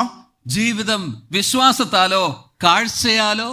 நம்முடைய வாழ்க்கையானது விசுவாசத்திலே முன்னேறுகிறதா அல்லது காட்சியினால் முன்னேறுகிறதா? നാം കാണാത്ത കാര്യങ്ങൾക്ക് പിന്നാലെയോ അതോ ഈ കാണുന്ന കാര്യങ്ങൾക്ക് പിന്നാലെയോ? நாம் காணாத காரியங்களுக்கு பின்னாலே போகிறோமா அல்லது காண்கிற காரியங்களுக்கு பின்னாலே போகிறோமா? ഞാൻ ചോദിക്കുന്ന ചോദ്യങ്ങളുടെ അർത്ഥം മനസ്സിലായെന്ന് വിചാരി. நான் கேட்கக்கூடிய கேள்விகளின் அர்த்தத்தை நீங்கள் புரிந்து கொண்டிருப்பீர்கள் நான் நம்புகிறேன். നാം ആയിരിക്കുന്ന ഈ കാലത്ത് കുടുംബങ്ങളായി വിശ്വാസത്തിൽ ജീവിക്കുവാൻ, വിശ്വാസത്തെ കാട്ടി ജീവിക്കുവാൻ ഏറെ ആവശ്യം. நாம் வாழக்கூடியதான இந்த காலகட்டத்திலே விசுவாசத்திலே வாழவும் விசுவாசத்தை வெளிப்படுத்தி காண்பிப்பதும் மிக அவசியமான ஒன்றாயிருக்கிறது. ഈ കുടുംബം ഏതെല്ലാം തലങ്ങളിൽ അവരുടെ വിശ്വാസത്തെ കാട്ടി? இந்த குடும்பம் எந்தெந்த நிலைகளில் தங்களுடைய விசுவாசத்தை வெளிப்படுத்தினார்கள்? ഈ ഭാഗം നാം വായിക്കുമ്പോൾ இந்த பகுதியை நாம் வாசிக்கும் பொழுது 2-3 കാര്യങ്ങൾ നാം ശ്രദ്ധിക്കുവാൻ ആവശ്യമുണ്ട്. 2-3 காரியங்களை நாம் அதிலே கவனிக்க வேண்டியது அவசியமாயிருக்கிறது. ഒന്നാമത്, முதலாவதாக അവരുടെ വിശ്വാസം ഭാര്യ ഭർത്തൃ ബന്ധത്തിൽ നമുക്ക് കാണാൻ സാധിക്കും. அவருடைய விசுவாசத்தை கணவன் மனைவி என்கிற உறவிலே நாம் பார்க்க முடிகிறது. இரண்டாவது, അവരുടെ വിശ്വാസം മാതാപിതാക്കളും മക്കളുമായിട്ടുള്ള ബന്ധത്തിൽ നാം കാണുന്നു. பெற்றோர்கள் பிள்ளைகளோடு உள்ளதான அந்த உறவிலே அவருடைய விசுவாசத்தை இரண்டாவதாக காண்கிறோம். மூன்றாவதாக விசுவாசம் ആ മക്കളുടെ തിരഞ്ഞെടുപ്പിലും നമുക്ക് കാണാൻ കഴിയും. விசுவாசத்தை அந்த பிள்ளைகளுடைய தெரிந்தெடுப்பிலும் நாம் பார்க்க முடியும். ഞാൻ ഈ പറഞ്ഞതെല്ലാം ഈ ഭാഗത്തു നിന്ന് തന്നെ കാട്ടുവാനാണ് ഞാൻ ആഗ്രഹിക്കുന്നത്. நான் இங்கே சொன்ன எல்லாவற்றையும் இந்த பகுதியிலிருந்து தானே உங்களுக்கு நான் காண்பிக்க விரும்புகிறேன். പഴയ നിയമ ഭാഗങ്ങളിലേക്ക് പോകുമ്പോൾ അത് സംബന്ധിച്ച് പല കാര്യങ്ങളുണ്ട്. பழைய ஏற்பாட்டு பகுதிக்கு போகும் பொழுது அதை குறித்து ஏராளமான காரியங்கள் உண்டு. എന്നാൽ അങ്ങനെ വിസ്തൃതമായി പോകാനല്ല ആഗ്രഹിക്കുന്നത്. ஆனால் அவ்விதமாக விரிவாக போக நான் விரும்பவில்லை. ഈ ഭാഗത്ത് തന്നെ നിന്നുകൊണ്ട് ഞാൻ ഈ പറഞ്ഞ കാര്യങ്ങൾ ഓർപ്പിക്കുവാൻ ആഗ്രഹിക്കുന്നു. இந்த பாகத்தில் இருந்துதானே நான் சொன்ன இந்த காரியங்களை உங்களுக்கு சொல்ல வேண்டும் என்று விரும்புகிறேன். ഈ കുടുംബം എങ്ങനെ അവരുടെ വിശ്വാസം പ്രകടമാക്കി, இந்த குடும்பம் தங்களுடைய விசுவாசத்தை எந்த விதத்திலே அவர்கள் வெளிப்படுத்தினார்கள், ഏതെല്ലാം തലങ്ങളിൽ നാം അത് കാണുന്നു, எந்தெந்த நிலைகளில் அதை நாம் பார்க்கின்றோம். ஒன்று ഭാര്യ ഭർത്തൃബന്ധം, கணவன் மனைவி உறவு. இரண்டு മാതാപിതാക്കൾ മക്കൾ ബന്ധം, பெற்றோர் பிள்ளைகளோடுள்ளதான உறவு. மூன்று ആ തലമുറയുടെ അല്ലെങ്കിൽ ആ മക്കളുടെ തെരഞ്ഞെടുപ്പ്, அந்த தலைமுறை அல்லது அந்த பிள்ளைகளுடைய தெரிந்தெடுப்பு. ഈ മൂന്ന് കാര്യങ്ങളും നമുക്ക് ഇവിടെ നിന്ന് ശ്രദ്ധിക്കാം. இந்த மூன்று காரியங்களை நாம் இங்கே கவனிப்போம். 23-ാം വാക്യത്തിലേക്ക് വരാം. 23 வசனத்தை நாம் கவனிக்கலாம். ആദ്യത്തെ കാര്യം അവിടെ നാം കാണും. முதலாவது காரியத்தை நாம் இங்கே பார்க்கின்றோம். വിശ്വാസത്താൽ മോശയുടെ ജനനത്തിങ്കൽ ശിശു സുന്ദരനെന്ന് അമ്മയപ്പന്മാർ കണ്ടു. രാജാവിന്റെ കൽപ്പന ഭയപ്പെടാതെ അവനെ 3 മാസം ஒளிப்பிச்சு வெச்சு. மோசே பிறந்தபோது அவனுடைய தாய் தகப்பன்மார் அவனை அழகுள்ள பிள்ளை என்று கண்டு விசுவாசத்தினாலே ராஜாவினுடைய கட்டளைக்கு பயப்படாமல் அவனை 3 மாதம் ஒளித்து வைத்தார்கள். ഇവിടെ നാം ശ്രദ്ധിച്ചു നോക്കിയാൽ, இங்கே நாம் கவனித்து பார்ப்போம் என்றால், ഭാര്യ ഭർത്തൃ ബന്ധത്തിൽ എങ്ങനെ അവർ விசுவாசம் காத்து வசனம் காத்து എന്നത് നാം കാണും. கணவன் மனைவி என்கிற உறவிலே அவர்கள் எந்த அளவுக்கு விசுவாசத்தை காத்து கொண்டார்கள், வசனத்தை காத்து கொண்டார்கள் என்கிறதை காண முடியும். പ്രത്യക്ഷമായി നോക്കിയാൽ ആ ബന്ധമൊന്നും ഇവിടെ കാണുന്നില്ല. ஒருவேளை அங்கே கவனித்து பார்ப்போம் என்றால் அதுல எந்த விதமான அப்படிப்பட்டதான உறவை ஒன்றும் பார்க்க முடியவில்லை. അല്പം വിശദമായി നാം ഒന്ന് പോയാൽ അത് മനസ്സിലാക്കുവാൻ സാധിക്കും. ஆனால் கொஞ்சம் ஆழமாய் கடந்து சொல்வோம் என்றால் அதை நாம் புரிந்து கொள்ள முடியும். ഇവിടെ നാം നോക്കുമ്പോൾ, இங்கே நாம் கவனிக்கும்போது നാം കാണുന്നത് ശിശു സുന്ദരനെന്ന് അമ്മയപ്പന്മാർ കണ്ടു. அங்கே நாம் வாசிக்கின்றோம், தாய் தகப்பன்மார் அவனை அழகுள்ள பிள்ளை என்று கண்டு. മാത്രമല്ല അവർ ആ പൈതലിനെ ഒളിപ്പിക്കുന്നതായി നാം കണ്ടു. அது மட்டுமல்ல, அந்த பிள்ளையை அவர்கள் ஒளித்து வைக்கிறார்கள். ആരാണ് ചെയ്തത്? யார் அதை செய்தார்கள்? അമ്മയപ്പന്മാർ, தாய் தகப்பன்மார். അത് മനസ്സിൽ വെക്കുക. அதை மனதில் வைத்துக் கொள்ளுங்கள். പുറപ്പാട് പുസ്തകം 2-ാം അധ്യായത്തിലേക്ക്, யாத்ராகம புத்தகம் 2-ஆம் அதிகாரத்துக்கு நேராக நாம் வரலாம். ഈ ഭാഗങ്ങളൊക്കെ നമുക്ക് പരിചയമുള്ള ഭാഗങ്ങളാണ്.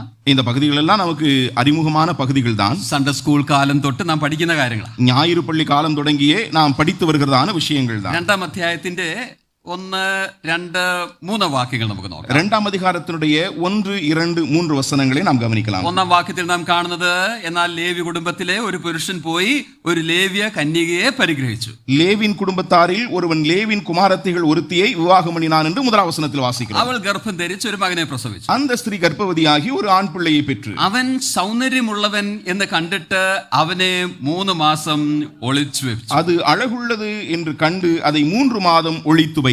3-ാം വാക്യത്തിലേക്ക് വരുമ്പോ, 3-ஆம் வசனத்தில் வரும்போது, അവനെ പിന്നെ ഒളിച്ചു വെപ്പാൻ കഴിയാതെ ആയപ്പോൾ അവൾ ഒരു ഞാങ്ങണപ്പെട്ടകം വാങ്ങി അതിന് പശയും കീലും തേച്ചു പൈതലനെ അതിൽ കിടത്തി നദിയുടെ അരികിൽ ഞാങ്ങണയുടെ ഇടയിൽ വെച്ചു. அவள் அதை அப்புறம் ஒளித்து வைக்க கூடாமல் ஒரு நாணல் பெட்டியை எடுத்து அதற்கு பிசினும் கீழும் பூசி அதிலே பிள்ளையை வளர்த்தி நதியோரமாய் நாணலுக்குள்ளே வைத்தாள். ആരാണ് എല്ലാം ചെയ്തത്? இதையெல்லாம் செய்தது யார்?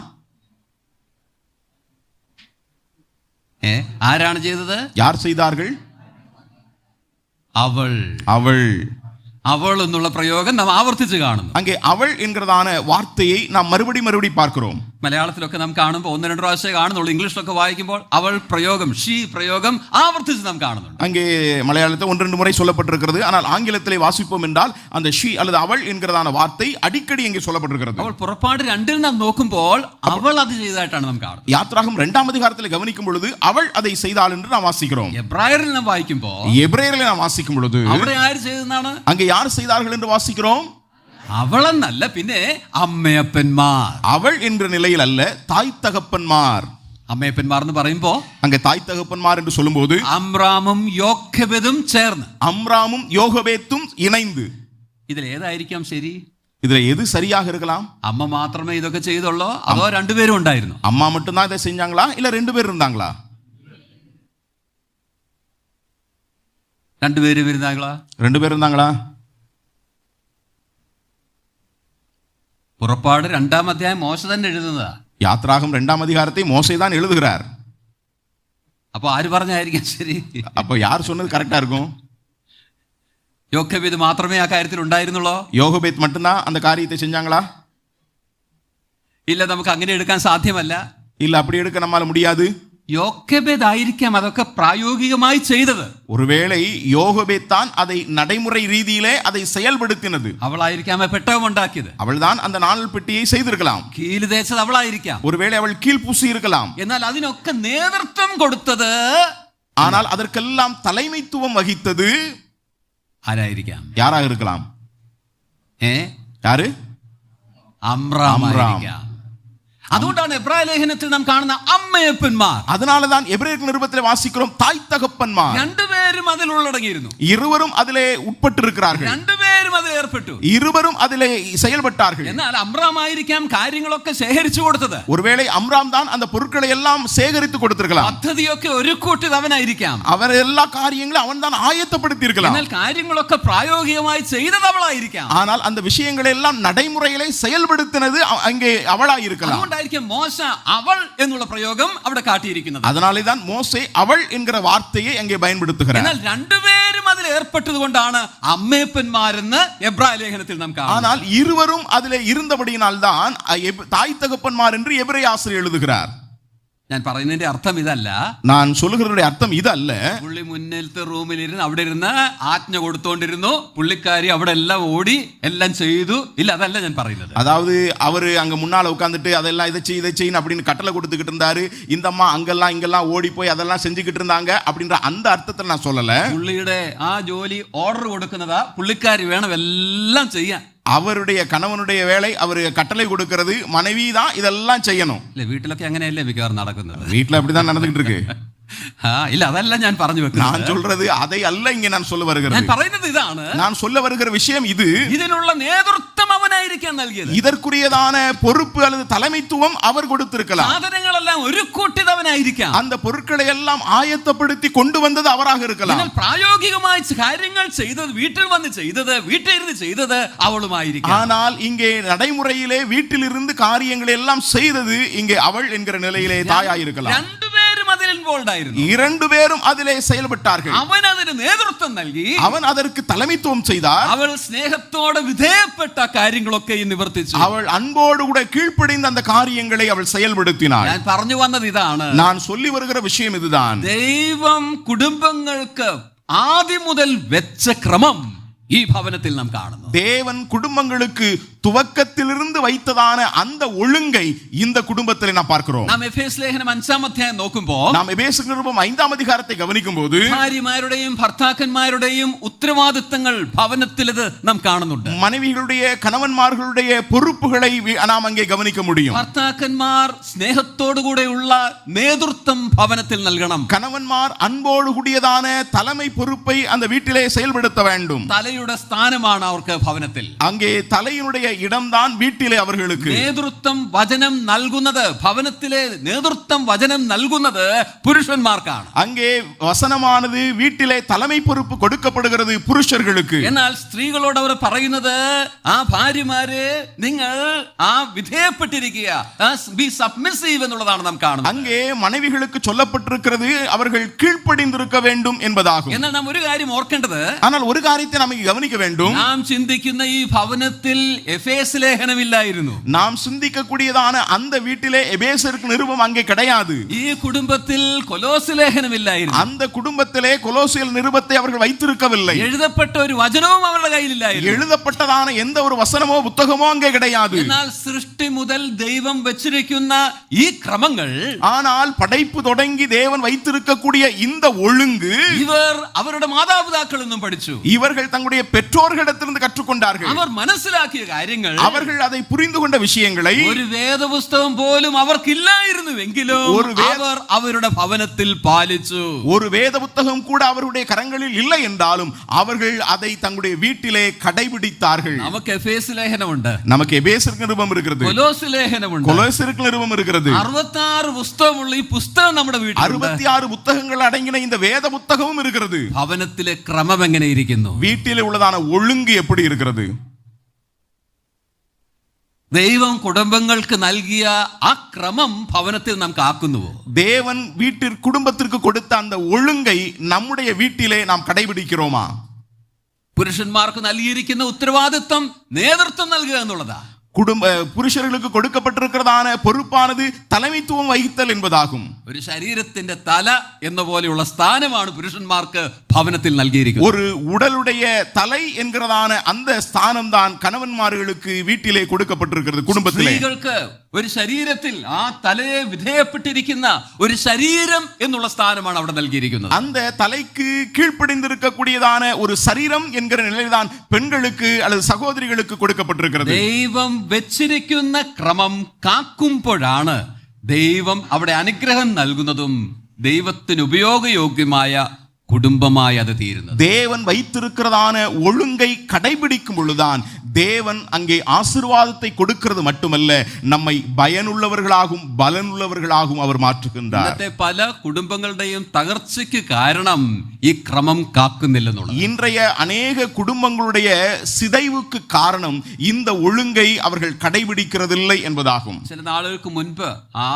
ഒരു വായിച്ച ഒരു ലേഖനം ഓർക്കുന്നുണ്ട്. சில நாட்களுக்கு முன்பாக வாசித்த ஒரு கட்டுரை எனக்கு ஞாபகம் வருகிறது. ഒരു സെക്കുലർ മാഗസിനിൽ വായിച്ച ലേഖനം. அது ஒரு உலக பிரகாரமான ஒரு பத்திரிகையில வாசிக்கதான ஒரு கட்டுரை. കൽക്കട്ടയിൽ നടന്ന ഒരു റിസർച്ചിന്റെ ഫലം ആ ലേഖനത്തിൽ കണ്ടു. அதாவது கல்கத்தாவிலே நடந்ததான ஒரு ஆராய்ச்சியினுடைய விளைவை குறித்து சொல்லப்பட்டிருக்கிற ஒரு ஆராய்ச்சி கட்டுரை. കുടുംബ തകർച്ചകൾക്ക് കാരണം എന്താണെന്ന് അവർ അന്വേഷിച്ചു. குடும்ப சிதைவுகளுக்கு சீரழிவுகளுக்கு காரணம் என்ன என்று அவர்கள் ஆராய்ந்தார்கள். അവർ കണ്ടുപിടിച്ച ഉത്തരം ഇതാ. அவர்கள் கண்டுபிடித்த பதில் இதுதான். ഇത് വിശ്വാസികൾ ആരും ചെയ്തതല്ല.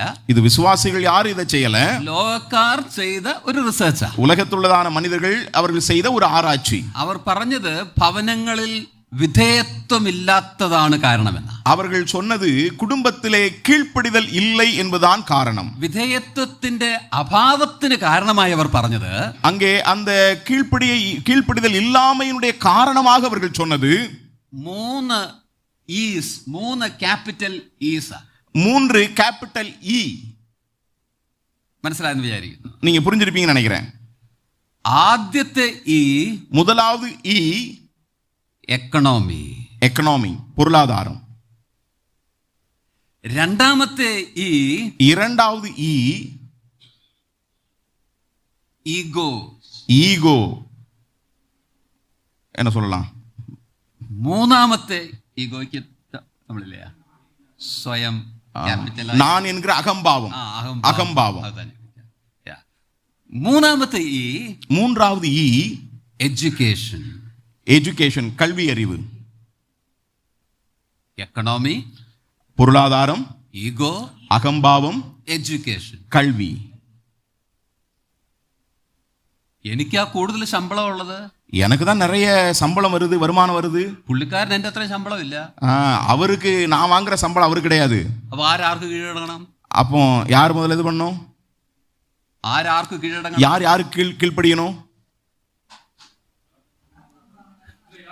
പുള്ളിയെക്കാട്ടി പഠിത്തം എനിക്കാ. அவரை விட நான் தான் நிறைய படிச்சிருக்கிறேன். എനിക്കാ കൂടുതൽ അറിവ്. எனக்கு தான் நிறைய தெரியும். അപ്പോൾ ആരാർക്ക് കീഴ്പ്പെട്ടിരിക്കണം? அப்ப யாருக்கு கீழ்ப்படிந்திருக்கணும்? അപ്പോൾ ഈ സെക്കുലർ ഓർഗനൈസേഷൻ കൊണ്ടുവന്ന ഉത്തരം ഇതാ. ഈ 3 കാരണങ്ങളാണ് ഈ വിധേയത്വത്തിന്റെ അഭാവത്തിന് കാരണം. உலக பிரகாரமான ஒரு அந்த நிறுவனம் இந்த கீழ்ப்படியாமைக்கு காரணங்களாக கண்டுபிடித்ததான காரியங்கள் இந்த 3 விஷயங்கள். നിങ്ങൾ ചിലപ്പോൾ സോഷ്യൽ മീഡിയ ഒക്കെ കാണുന്നവരാണെന്ന് ഞാൻ വിചാരിക്കുക. நீங்கள் சமூக ஊடகங்களை நீங்கள் அடிக்கடி பயன்படுத்துவர்களாக இருக்கலாம். അപ്പോൾ ഈ മൊബൈലും നെറ്റും ഇല്ലാത്ത ഒന്നും ആരുമില്ലല്ലോ. இப்ப இந்த மொபைலோ நெட்டோ இல்லாத நபர்கள் ஒருத்தரும் கிடையாது. അപ്പോൾ അതിനകത്ത് നോക്കുമ്പോൾ ഓരോന്നൊക്കെ നമ്മുടെ മുമ്പിൽ വരും. அதை பார்க்கும்போது நிறைய காரியங்கள் நமக்கு முன்னால வரும். ഇതിലെല്ലാം നിറഞ്ഞിരിക്കുന്നത് ഈ വിധേയത്വത്തിന് വിരുദ്ധമായിട്ടുള്ള ആശയങ്ങൾ. அதுக்குள்ள நிறைந்திருக்கக்கூடிய எல்லா காரியமும் எது தெரியுமா? கீழ்ப்படியாமைக்குரியதான காரியங்கள் தான் அதுல நிறைய இருக்குது. കീഴ്പ്പിടിയിലൊക്കെ പണ്ട് കാലം മാറി. அதாவது கீழ்ப்படிதல் என்கிறதெல்லாம் முன்னால காலத்துல, இப்ப காலம் மாறி போச்சு. ഇങ്ങനെയുള്ള ആശയങ്ങൾ പ്രചരിച്ചുകൊണ്ടിരിക്കുക. இப்படிப்பட்டதான கருத்துக்களை அவர்கள் அங்கே அதிகமாய் பரப்பி கொண்டிருக்கிறார்கள். സമൂഹത്തിൽ സെലിബ്രിറ്റീസ് ആയിട്ടുള്ള ആളുകൾ പരത്തുന്ന ആശയങ്ങളാണിവ. சமுதாயத்திலே பிரபலமானவர்களாய் இருக்கக்கூடியவர்கள் அங்கே அவர்கள் பரப்பிக் கொண்டிருக்கக்கூடியதான கருத்துக்கள் இதைகள். നമുക്കറിയാം നാം വിശ്വാസികളാ, நமக்கு தெரியும் நாம விசுவாசிகள், നമുക്ക് ആധാരം വചനമാ. நமக்கு அடிப்படை வேத புத்தகம். എന്നാൽ ഒരേ കാര്യം 10 പ്രാവശ്യം കേൾക്കുമ്പോ ഇതല്ലയോ ശരി എന്ന് തോന്നി. ஒருவேளை ஒரு காரியத்தை 10 தடவை நம்ம கேட்போம் அப்படின்னா நம்ம நினைப்போம் அதுக்கப்புறம் இதுதானே சரி.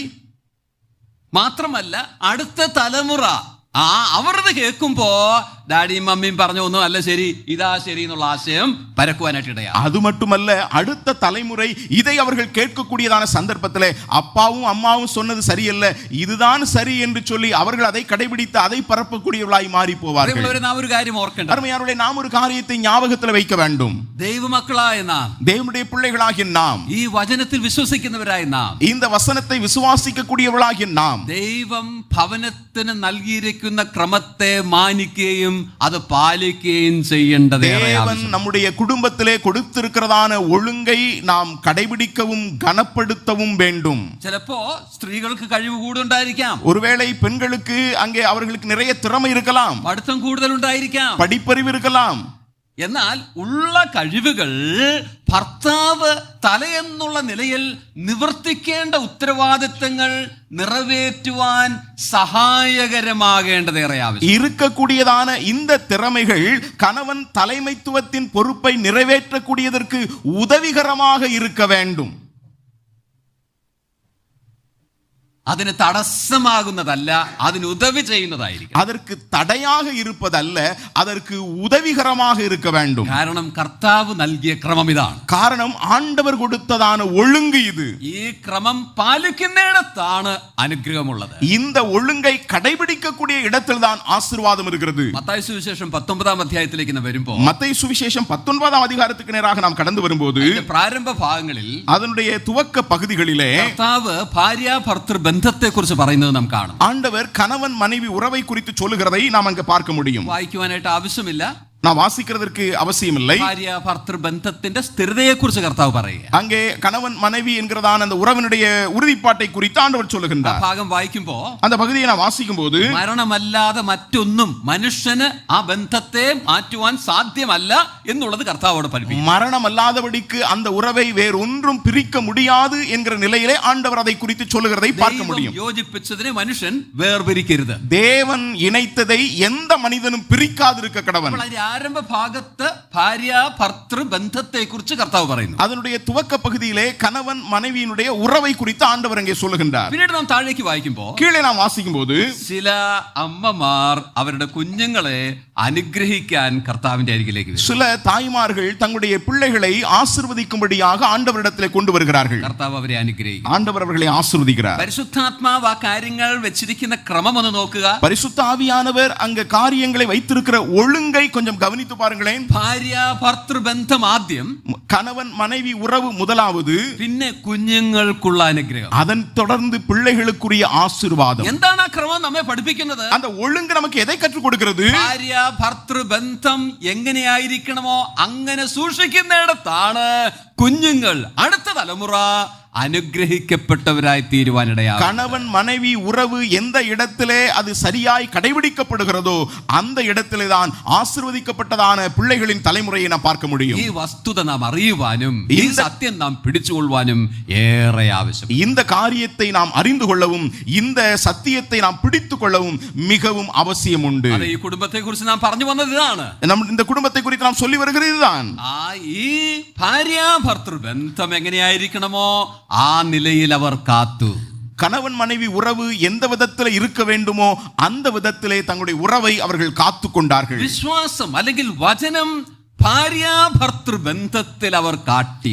விசுவாசத்தை அல்லது வசனத்தை கணவன் மனைவி என்கிறதான உறவிலே அவர்கள் வெளிப்படுத்தினார்கள். ഭർത്താവ് നേതൃത്വം നൽകുന്നു, கணவன் அங்கே தலைமைத்துவம் வகிக்கின்றார். ഭാര്യ വിധേയത്വത്തോടു കൂടി അവളുടെ ക്രിയകൾ ചെയ്യുന്നു. மனைவி கீழ்ப்பிடிதலோடு கூட தன்னுடைய நற்கிரியை செயல்படுத்துகிறாள். അടുത്തപടിயாக വിശ്വാസം എങ്ങനെ അവർ മക്കളോടുള്ള ബന്ധത്തിൽ കാട്ടി എന്നുള്ളത് നമുക്ക് ശ്രദ്ധിക്കാം. விசுவாசத்தை அவர்கள் எந்த விதத்திலே பிள்ளைகளோடுள்ளதான தொடர்பிலே வெளிப்படுத்தினார்கள் என்கிறதை நாம் பார்க்க போகிறோம். 3 കാര്യങ്ങൾ, 3 விஷயங்கள். ഒന്ന് 23-ാം വാക്യം തന്നെ വീണ്ടും നോക്കുക. 23 வசனத்தை மறுபடியும் நாம் கவனிக்கலாம். ശിശു സുന്ദരനെന്ന് അമ്മയപ്പന്മാർ കണ്ട് അവനെ 3 മാസം വീട്ടിൽ ഒളിപ്പിച്ചതായി നാം കാണും. தாய் தகப்பன்மார் அவனை அழகுள்ள பிள்ளை என்று கண்டு 3 மாதம் அவனை ஒளித்து வைத்தார்கள் என்று வாசிக்கிறோம். ഒന്നാമത് അത് മനസ്സിൽ വെക്കുക. முதலாவது அதை மனதில் வைத்துக் கொள்ளுங்கள். ആ സുന്ദരൻ എന്ന് കണ്ട് അവനെ വീട്ടിൽ ഒളിപ്പിച്ചു. அழகுள்ள பிள்ளை என்று கண்டு அவனை வீட்டிலே ஒளித்து வைத்தார்கள். രണ്ടാമതായിട്ട് இரண்டாவதாக നാം ഈ എബ്രായ ലേഖനത്തിന്റെ ഭാഗത്ത് കാണുന്നതല്ല, இந்த எபிரேயர்கள் நிருப பகுதியிலே நாம் பார்க்கிறதில்லை. എന്നാൽ പുറപ്പാട് 2 നാം അത് കാണുന്നു. யாத்ராகம் 2ஆம் அதிகாரத்திலே நாம் அதை பார்க்கிறோம். 3 മാസം ഒളിപ്പിച്ചു വെച്ചതിന് ശേഷം 3 மாதம் ஒளித்து வைத்ததற்கு பின்பதாக ഒരു ഞാങ്ങണ പെട്ടകത്തിൽ ഞാങ്ങണയുടെ ഇടയിൽ ഒളിപ്പിച്ചു വെച്ചു. ஒரு நாணல் பெட்டியிலே நாணலுக்கு நடுவிலே ஒளித்து வைத்தார்கள். மூன்றாவதாக അതും നാം പുറപ്പാട് 2 കാണുന്നതാണ്. அதையும் நாம் யாத்ராகம் 2ஆம் அதிகாரத்திலே பார்க்கிறோம். ആ മാതാവ് അവനെ വളർത്തിയപ്പോൾ அந்த தாயானவள் அவனை வளர்த்த பொழுது എന്തെല്ലാം നിർദ്ദേശങ്ങൾ അവനെ പഠിപ്പിക്കുവാൻ ആവശ്യമുണ്ടായിരുന്നുവോ, என்னென்ன காரியங்களை அவனுக்கு கற்றுக் கொடுக்க முடியுமோ അതെല്ലാം അവനെ പഠിപ്പിച്ചു. அதையெல்லாம் அவனுக்கு கற்றுக் கொடுத்தாள். മക്കളോടുള്ള ബന്ധത്തിൽ വിശ്വാസത്തെ എങ്ങനെ കാട്ടി എന്നുള്ളതാണ് ഞാൻ പറയുന്നത്. பிள்ளைகளோடுள்ளதான தொடர்பிலே விசுவாசத்தை எந்த விதத்திலே வெளிப்படுத்தினார்கள் என்கிறதை நாம் பார்க்கிறோம். ആദ്യം നാം കണ്ടത്, முதலாவது நாம் பார்த்தது, ശിശു സുന്ദരനെന്ന് അവൾ കണ്ടു. பிள்ளை அழகுள்ளதென்று அவள் கண்டாள். നാം മറ്റുള്ള ചില ഭാഗങ്ങൾ വായിക്കുമ്പോൾ, மற்ற சில பகுதியை நாம் வாசிக்கும் போது, ഉദാഹരണത്തിന് അപ്പോസ്തല പ്രവൃത്തി 7-ാം അധ്യായം നാം വായിക്കുമ്പോൾ, உதாரணமாக அப்போஸ்தலர் நடபடிகள் 7ஆம் அதிகாரத்தை நாம் வாசிக்கும் போது 20-ാം വാക്യത്തിൽ அதனுடைய 20வது வசனத்திலே അവൻ ദിവ്യ സുന്ദരനെന്ന് അവർ കണ്ടു എന്നാണ് നാം കാണുന്നത്. அங்கே 7ஆம் அதிகாரத்தினுடைய 20வது வசனத்திலே நாம் வாசிக்கும் பொழுது அவன் சௌந்தரியம் உள்ளவன் என்று நாம் இங்கே பார்க்கின்றோம். മലയാളം നാം വായിക്കുമ്പോൾ ദിവ്യ സുന്ദരൻ, நாம் தமிழிலே வாசிக்கும் பொழுது திவ்ய சௌந்தரியம் உள்ளவனாய் இருந்து என்று வாசிக்கிறோம். ചില ഇംഗ്ലീഷ് തർജ്ജമകൾ നോക്കിയാൽ, சில ஆங்கில மொழிபெயர்ப்பை நாம் கவனிப்போம் என்றால் അല്പ വ്യത്യാസമായി നാം കാണുന്നുണ്ട്. கொஞ்சம் வித்தியாசத்தை நாம் பார்க்க முடியும். ബ്യൂട്ടിഫുൾ ഇൻ ഗോഡ്സ് സൈറ്റ്, ദൈവത്തിന്റെ ദൃഷ്ടിയിൽ സുന്ദരൻ എന്ന് കണ്ടു. தேவனுடைய பார்வையிலே அழகுள்ளவன் என்று கண்டு. എന്താ ഇതിന്റെയൊക്കെ അർത്ഥം? இதனுடைய அர்த்தம் என்ன? ആ മാതാപിതാക്കൾ കുഞ്ഞിനെ നോക്കി, அந்த பெற்றோர்கள் பிள்ளையை கவனித்தார்கள். നല്ല നിറം, நல்ல நிறம், ചുരുണ്ട മുടി, சுருண்ட முடி, നീല കണ്ണ്, நீல நிற கண்கள். ഇത്രയും സൗന്ദര്യം ഒന്നും ഇല്ലായിരുന്നു, ഞങ്ങൾ കളഞ്ഞേക്കാമായിരുന്നു. ஓ, இவ்வளவு அழகுலன்னா தூக்கி போட்டிருக்கலாம். ഇതിനെ എങ്ങനെയാ കളയുന്നത്? இந்த குழந்தை எப்படி தூக்கி போடுறது? ഇതിനെ വീട്ടിൽ സൂക്ഷിക്കാം. இதை நம்ம வீட்டில் வச்சுக்கிடுவோம். അങ്ങനെയാണോ അതിന്റെ അർത്ഥം? அப்படிதான் அதனுடைய அர்த்தமா?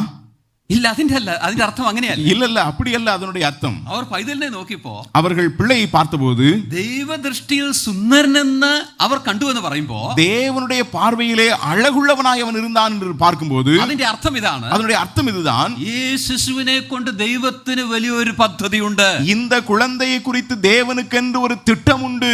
ദൈവത്തിന്റെ ദൃഷ്ടിയിൽ ഒരു ഉദ്ദേശം ഈ കുഞ്ഞിനെ കൊണ്ടുണ്ട്. தேவனுடைய பார்வையிலே இந்த குழந்தையை குறித்து ஒரு நோக்கம் இருக்கிறது. ഇവൻ നീല നദിയിൽ കളയപ്പെടേണ്ടവനല്ല. இவன் நைல் நதியிலே வீசியெறியப்பட வேண்டியவன் அல்ல. ഇവൻ ദൈവിക പദ്ധതി നിറവേറ്റപ്പെടുവാൻ വളരണം. இவன் தேவனுடைய திட்டத்தை நிறைவேற்றும்படியாக வளர வேண்டும். നാം വളർത്തണം. நாம் அவனை வளர்க்க வேண்டும். ഈ കുട്ടിയെ കണ്ടപ്പോൾ അവർക്ക് അതാണ് മനസ്സിൽ വന്നത്. இந்த பிள்ளையை கண்ட பொழுது அதைதான் அவர்கள் புரிந்து கொண்டார்கள். അതാണ് ദിവ്യ സുന്ദരൻ എന്ന് അവർ കണ്ടു എന്ന് പറഞ്ഞതിന്റെ അർത്ഥം. அதுதான் திவ்ய சௌந்தரியம் உள்ளவனாக அவனை கண்டார்கள் என்கிறதனுடைய அர்த்தம். ഈ പറഞ്ഞതിന്റെ അർത്ഥം ഇതല്ല. இங்கே சொல்லி வருவதனுடைய அர்த்தம் இதல்ல. ചില കുഞ്ഞുങ്ങളെ കുറിച്ച് ദൈവത്തിന് ഉദ്ദേശമുണ്ട്, ചില കുഞ്ഞുങ്ങളെ കുറിച്ച് വലിയ ഉദ്ദേശമൊന്നുമില്ല. சில பிள்ளைகளை குறித்து தேவனுக்கு நோக்கம் இருக்கிறது, சில பிள்ளைகளை குறித்து எந்த ஒரு நோக்கமும் தேவனுக்கு இல்லை.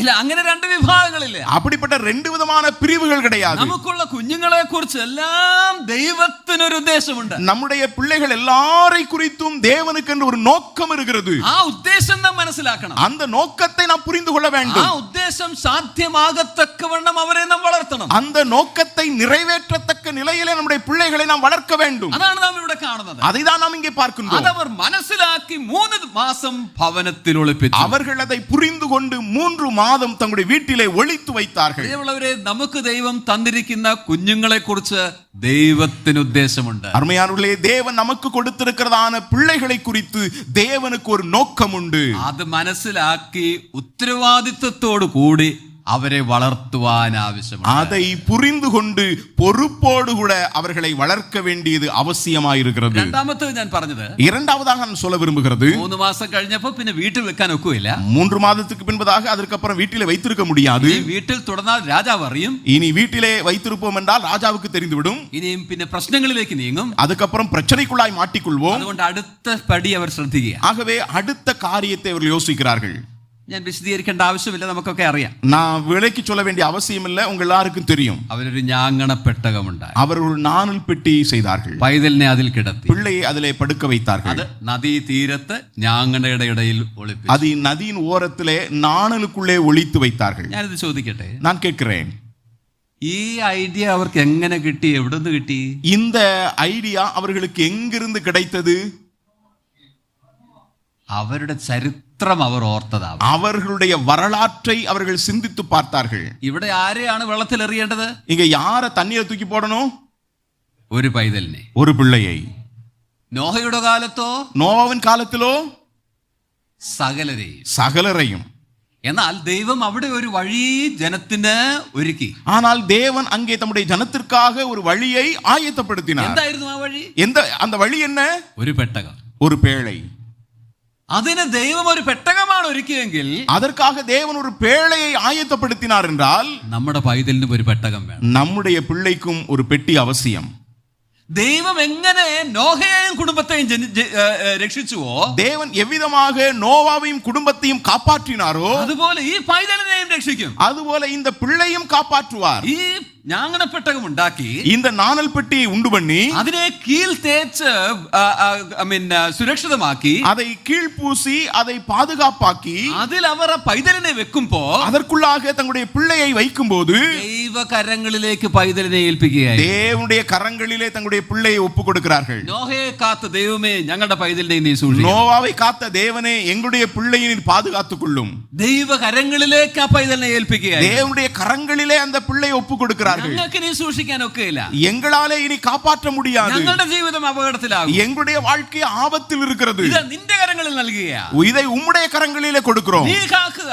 நீர் காத்துக்கொள்ளும். ദൈവം കാത്തു, தேவன் காத்துக்கொண்டார். ദൈവം വിടുവിച്ചു, தேவன் விடுதலை செய்தார். നോഹയെ വിടുവിച്ച ദൈവം, കുടുംബത്തെ വിടുവിച്ച ദൈവം ഈ പൈതലിനെയും വിടുവിച്ചു. நோவாவை விடுதலை செய்த தேவன், குடும்பத்தை விடுதலை செய்த தேவன் இந்த பிள்ளையும் விடுவித்தார். നമുക്ക് എങ്ങനെ നമ്മുടെ കുഞ്ഞുങ്ങളെ ദൈവകരങ്ങളിൽ ഏൽപ്പിക്കാം? நாம் எப்படி நம்முடைய பிள்ளைகளை தேவனுடைய கரங்களில் ஒப்பு கொடுக்கலாம்?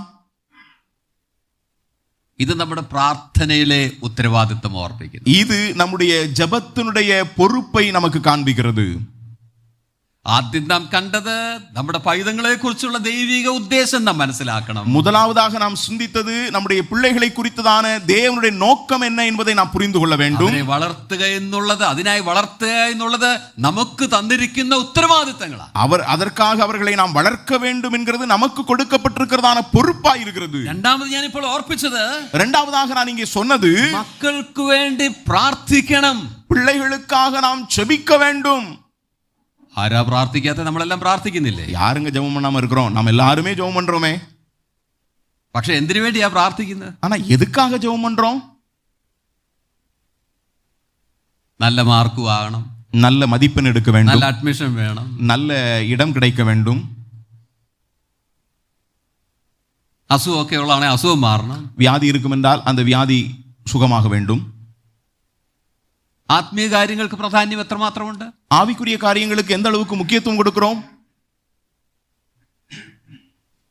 ഭൗമികമായിട്ടുള്ള സമൃദ്ധിയല്ലേ മക്കൾക്ക് വേണ്ടി കൂടുതൽ ആഗ്രഹിക്കുന്നത്? உலக பிரகாரமான காரியங்களுடைய செழிப்பை தானே பிள்ளைகளுக்காக நாம் எதிர்பார்க்கிறோம்.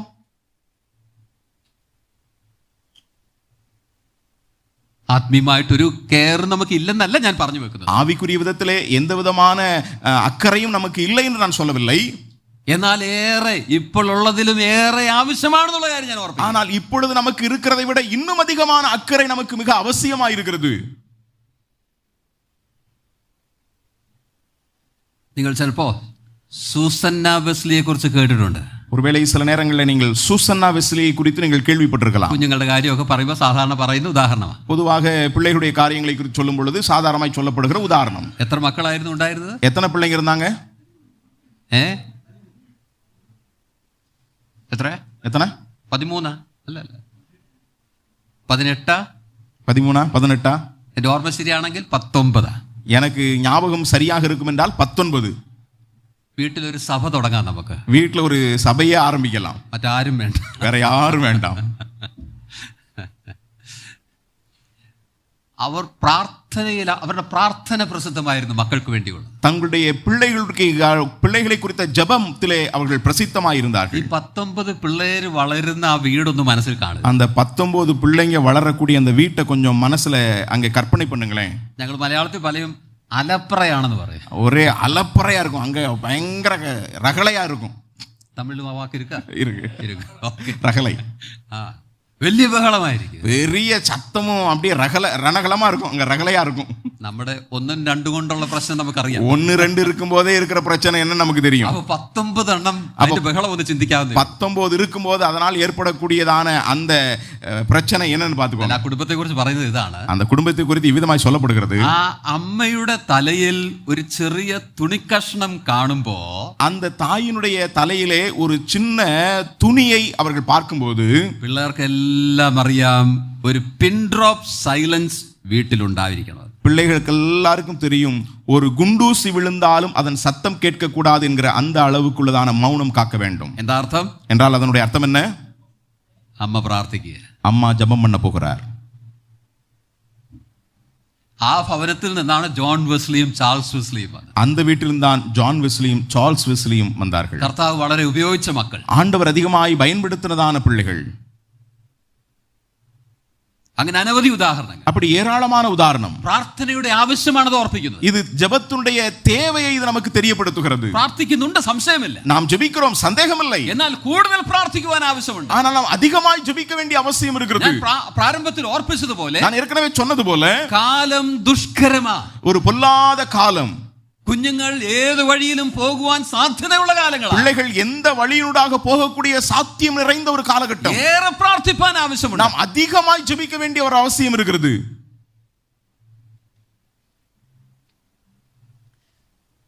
സാധാരണ കുടുംബ സംബന്ധമായിട്ടുള്ള കാര്യങ്ങൾ വളരെ എഴുതിയിട്ടുള്ള ആ ഒരു ദേവദാസനാണ് ജെയിംസ് ഡോബ്സൺ എന്ന് പറയുന്ന ദേവദാസ്. சாதாரணமாக குடும்பம் சம்பந்தமான காரியங்களை அதிகமாக எழுதியிருக்கிறதான ஒரு தெய்வ மனிதர் தான் ஜேம்ஸ் டாப்சன் என்று சொல்கிறவர். തന്റെ പുസ്തകങ്ങൾ ഇന്ത്യയിലും വളരെ ലഭ്യമാണ്. அவருடைய புத்தகங்கள் இந்தியாவிலும் அதிகமாக கிடைக்கக்கூடியது.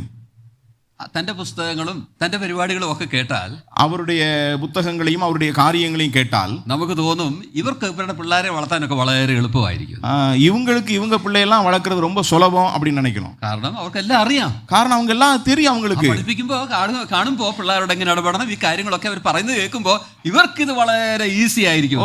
பிள்ளைங்களை எப்படி வளர்க்கணும் இப்படிலாம் அவங்க பிரசங்கம் பண்றாங்க, அது சொல்றாங்கல்ல, அதனால இவங்களுக்கு இது ரொம்ப ஈஸி அப்படின்னு நம்ம நினைப்போம். നിങ്ങൾക്കറിയാമോ, உங்களுக்கு தெரியுமா, ഒരാഴ്ചയിൽ ഒരു ദിവസം അവരുടെ കുഞ്ഞുങ്ങൾക്ക് വേണ്ടി പ്രാർത്ഥിക്കുവാനും ഉപവസിക്കുവാനും അവർ വേർതിരിച്ചിരിക്കുക. ஒரு வாரத்திலே ஒரு நாளை அவர்கள் தங்களுடைய பிள்ளைகளுக்காக ஜெபிக்கவும் உபவாசிக்கவும் அதை பிரித்து வைத்தார்கள். പ്രാർത്ഥനയുടെ ആവശ്യമാണത് ഓർപ്പിക്കുന്നത്. ஜெபத்தினுடைய அவசியத்தை இது வெளிப்படுத்துகிறது.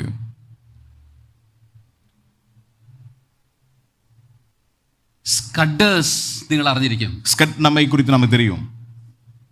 വെല്ലൂർ മിഷൻ ഹോസ്പിറ്റൽ ആരംഭിച്ച ആ മിഷണറിമാർ, அந்த வெள்ளூர் மிஷன் ஹாஸ்பிட்டலை ஆரம்பித்ததான அந்த மிஷனரி, അവരുടെ മക്കളിൽ ആരുടെയെങ്കിലും ബർത്ത്ഡേ ഉള്ള ദിവസം, அவர்களுடைய பிள்ளைகளுடைய ஏதாவது ஒரு பிறந்த நாளுடைய அந்த நாள், ആ ദിവസം അവർക്ക് ഫാസ്റ്റിംഗ് ഡേ.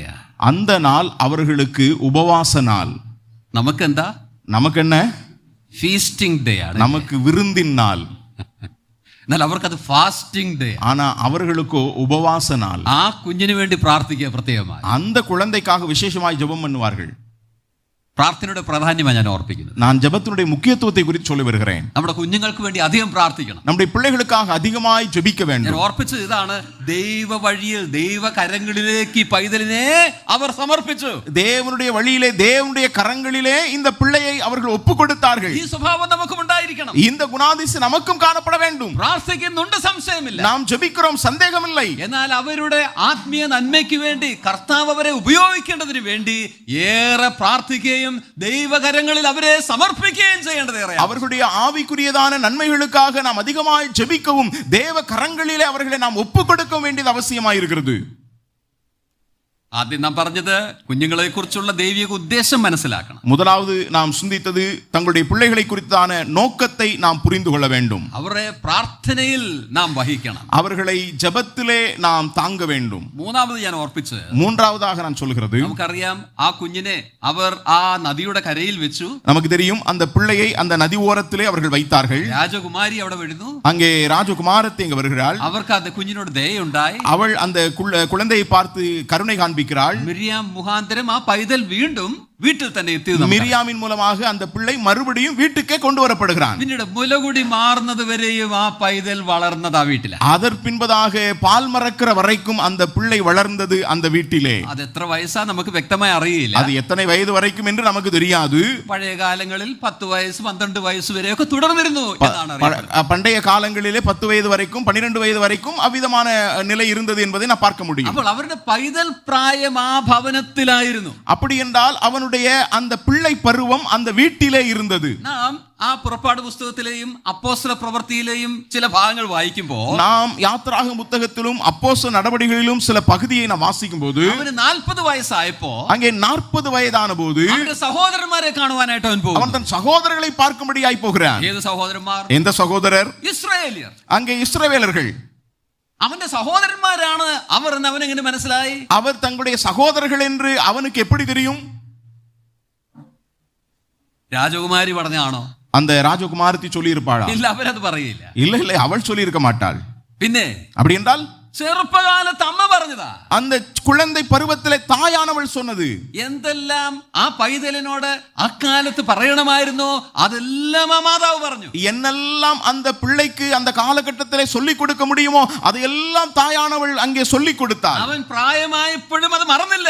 அவன் பெரியவனான போதும் அதை மறக்கவில்லை. ബാലൻ നടക്കേണ്ടുന്ന വഴിയിൽ അവനെ അഭ്യസിപ്പിക്കുക. பிள்ளையானவன் நடக்க வேண்டிய வழியிலே அவனை நடத்த வேண்டும். അവൻ പ്രായമായ ശേഷവും അത് വിട്ടുപോകയില്ല. அவன் முதிர் வயதான போதும் அதை விடாதிருப்பான். മോശയെ സംബന്ധിച്ചിടത്തോളം അത് വാസ്തവമായി. மோசேயை பொறுத்த மட்டிலே அது உண்மையாய் இருக்கிறது. അവൻ ചെറുപ്രായത്തിൽ കേട്ടത്, அவன் சிறு வயதிலே கேட்டது, അവൻ പ്രായമായപ്പോഴും മറന്നില്ല.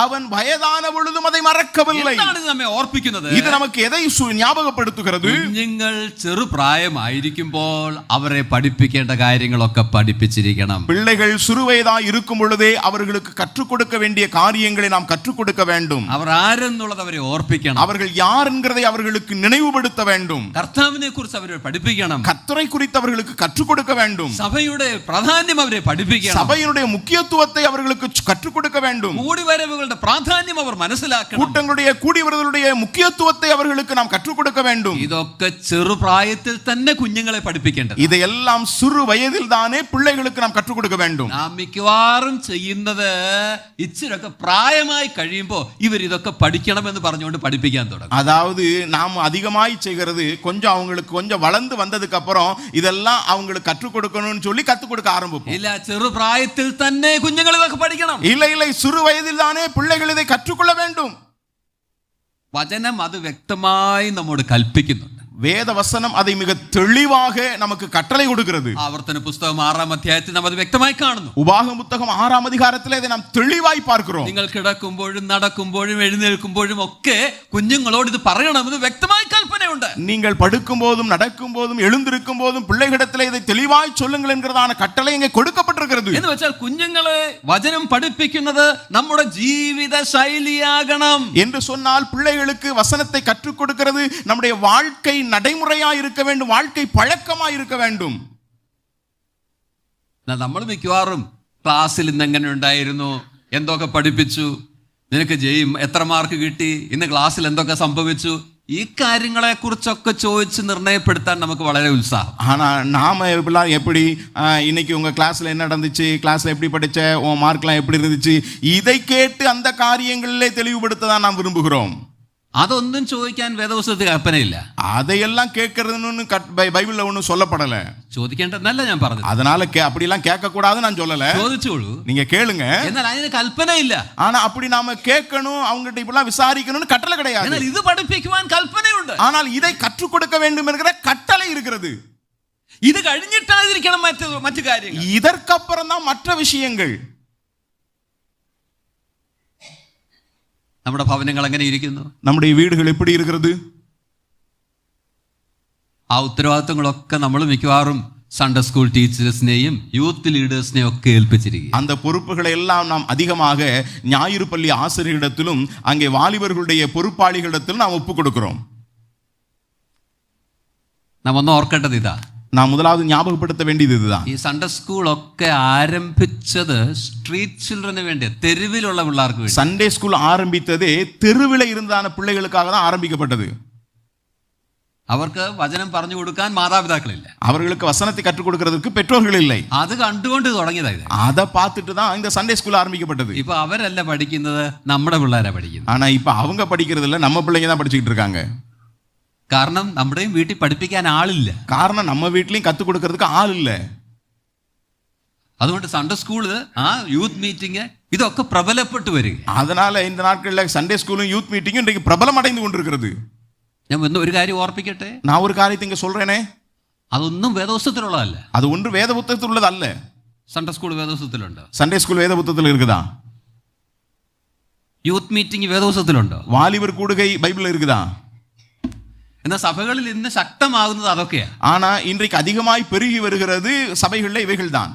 പ്രാർത്ഥനായോഗം ഉണ്ടോ സഭയെ? ஜபக்கூட்டம் இருக்கா பைபிள்ல, சபையில? അതുണ്ടായിരിക്കണമെന്ന് കൽപ്പനയുണ്ട്, அது இருக்கணும்னு பைபிள்ல கட்டளை இருக்குது. എന്നാൽ അതില്ല. ஆனா அது இல்ல. സഭകളിൽ നിന്ന് നോക്കിയ വ്യവസ്ഥത്തിലില്ലാത്ത യോഗങ്ങളെല്ലാം കാണും. இன்னைக்கு சபையை பார்த்தோம்னா பைபிள்ல இல்லாத நிறைய கூட்டங்களை சபையில் நடத்துறாங்க. വേദപുസ്തകത്തിലുള്ളതൊന്നും ഇല്ലതാണ്. ஆனா பைபிள்ல சொல்லப்பட்ட கூட்டங்கள் ஒண்ணு இன்னைக்கு சபையில இல்ல. നമ്മൾ പറയും ഇങ്ങനെ, ഞങ്ങള് ന്യൂ ടെസ്റ്റ്മെന്റ് പാറ്റേൺ ചർച്ചസ്. நாம சொல்லுவோம் புதிய ஏற்பாட்டு பின்னணியை பின்பற்றக்கூடிய சபை என்று. ഏതാ പാറ്റേൺ എന്ന് ചോദിച്ചാൽ ഉത്തരവൊന്നുമില്ല. எந்த பேட்டர்ன் அப்படின்னு கேட்டா அதுக்கு பதில் இல்ல. സഭയുടെ കാര്യം ഇടയ്ക്ക് വന്നേ ഉള്ളൂ, അങ്ങനെ പറഞ്ഞു പോയത്. சபையினுடைய காரியம் இடையில வந்ததுதான், அதை நான் லைட்டா சொல்லிட்டு போனேன், அவ்வளவுதான். ഞാൻ പറഞ്ഞതിന്റെ അർത്ഥം മനസ്സിലായെന്ന് വിചാരിച്ചു. நான் சொன்னதுடைய அர்த்தத்தை நீங்க புரிந்து கொள்ளணும்னு நினைக்கிறேன். വഴി തെറ്റിയാ മിക്കവാറും പോകുന്നത്, வழி தவறிதான் அதிகமாய் போகிறார். വഴി തെറ്റിയാ പോകുന്നതെന്ന് നമുക്കറിയാം. வழி தவறி போகிறோம் என்கிறது தெரியும். വഴി മാറേണ്ട കാലമായി. இது வழி மாற திரும்ப வேண்டிய ஒரு காலம். വീട്ടിൽ ആരംഭിക്കത്, வீட்டிலே இது துவங்க வேண்டும்.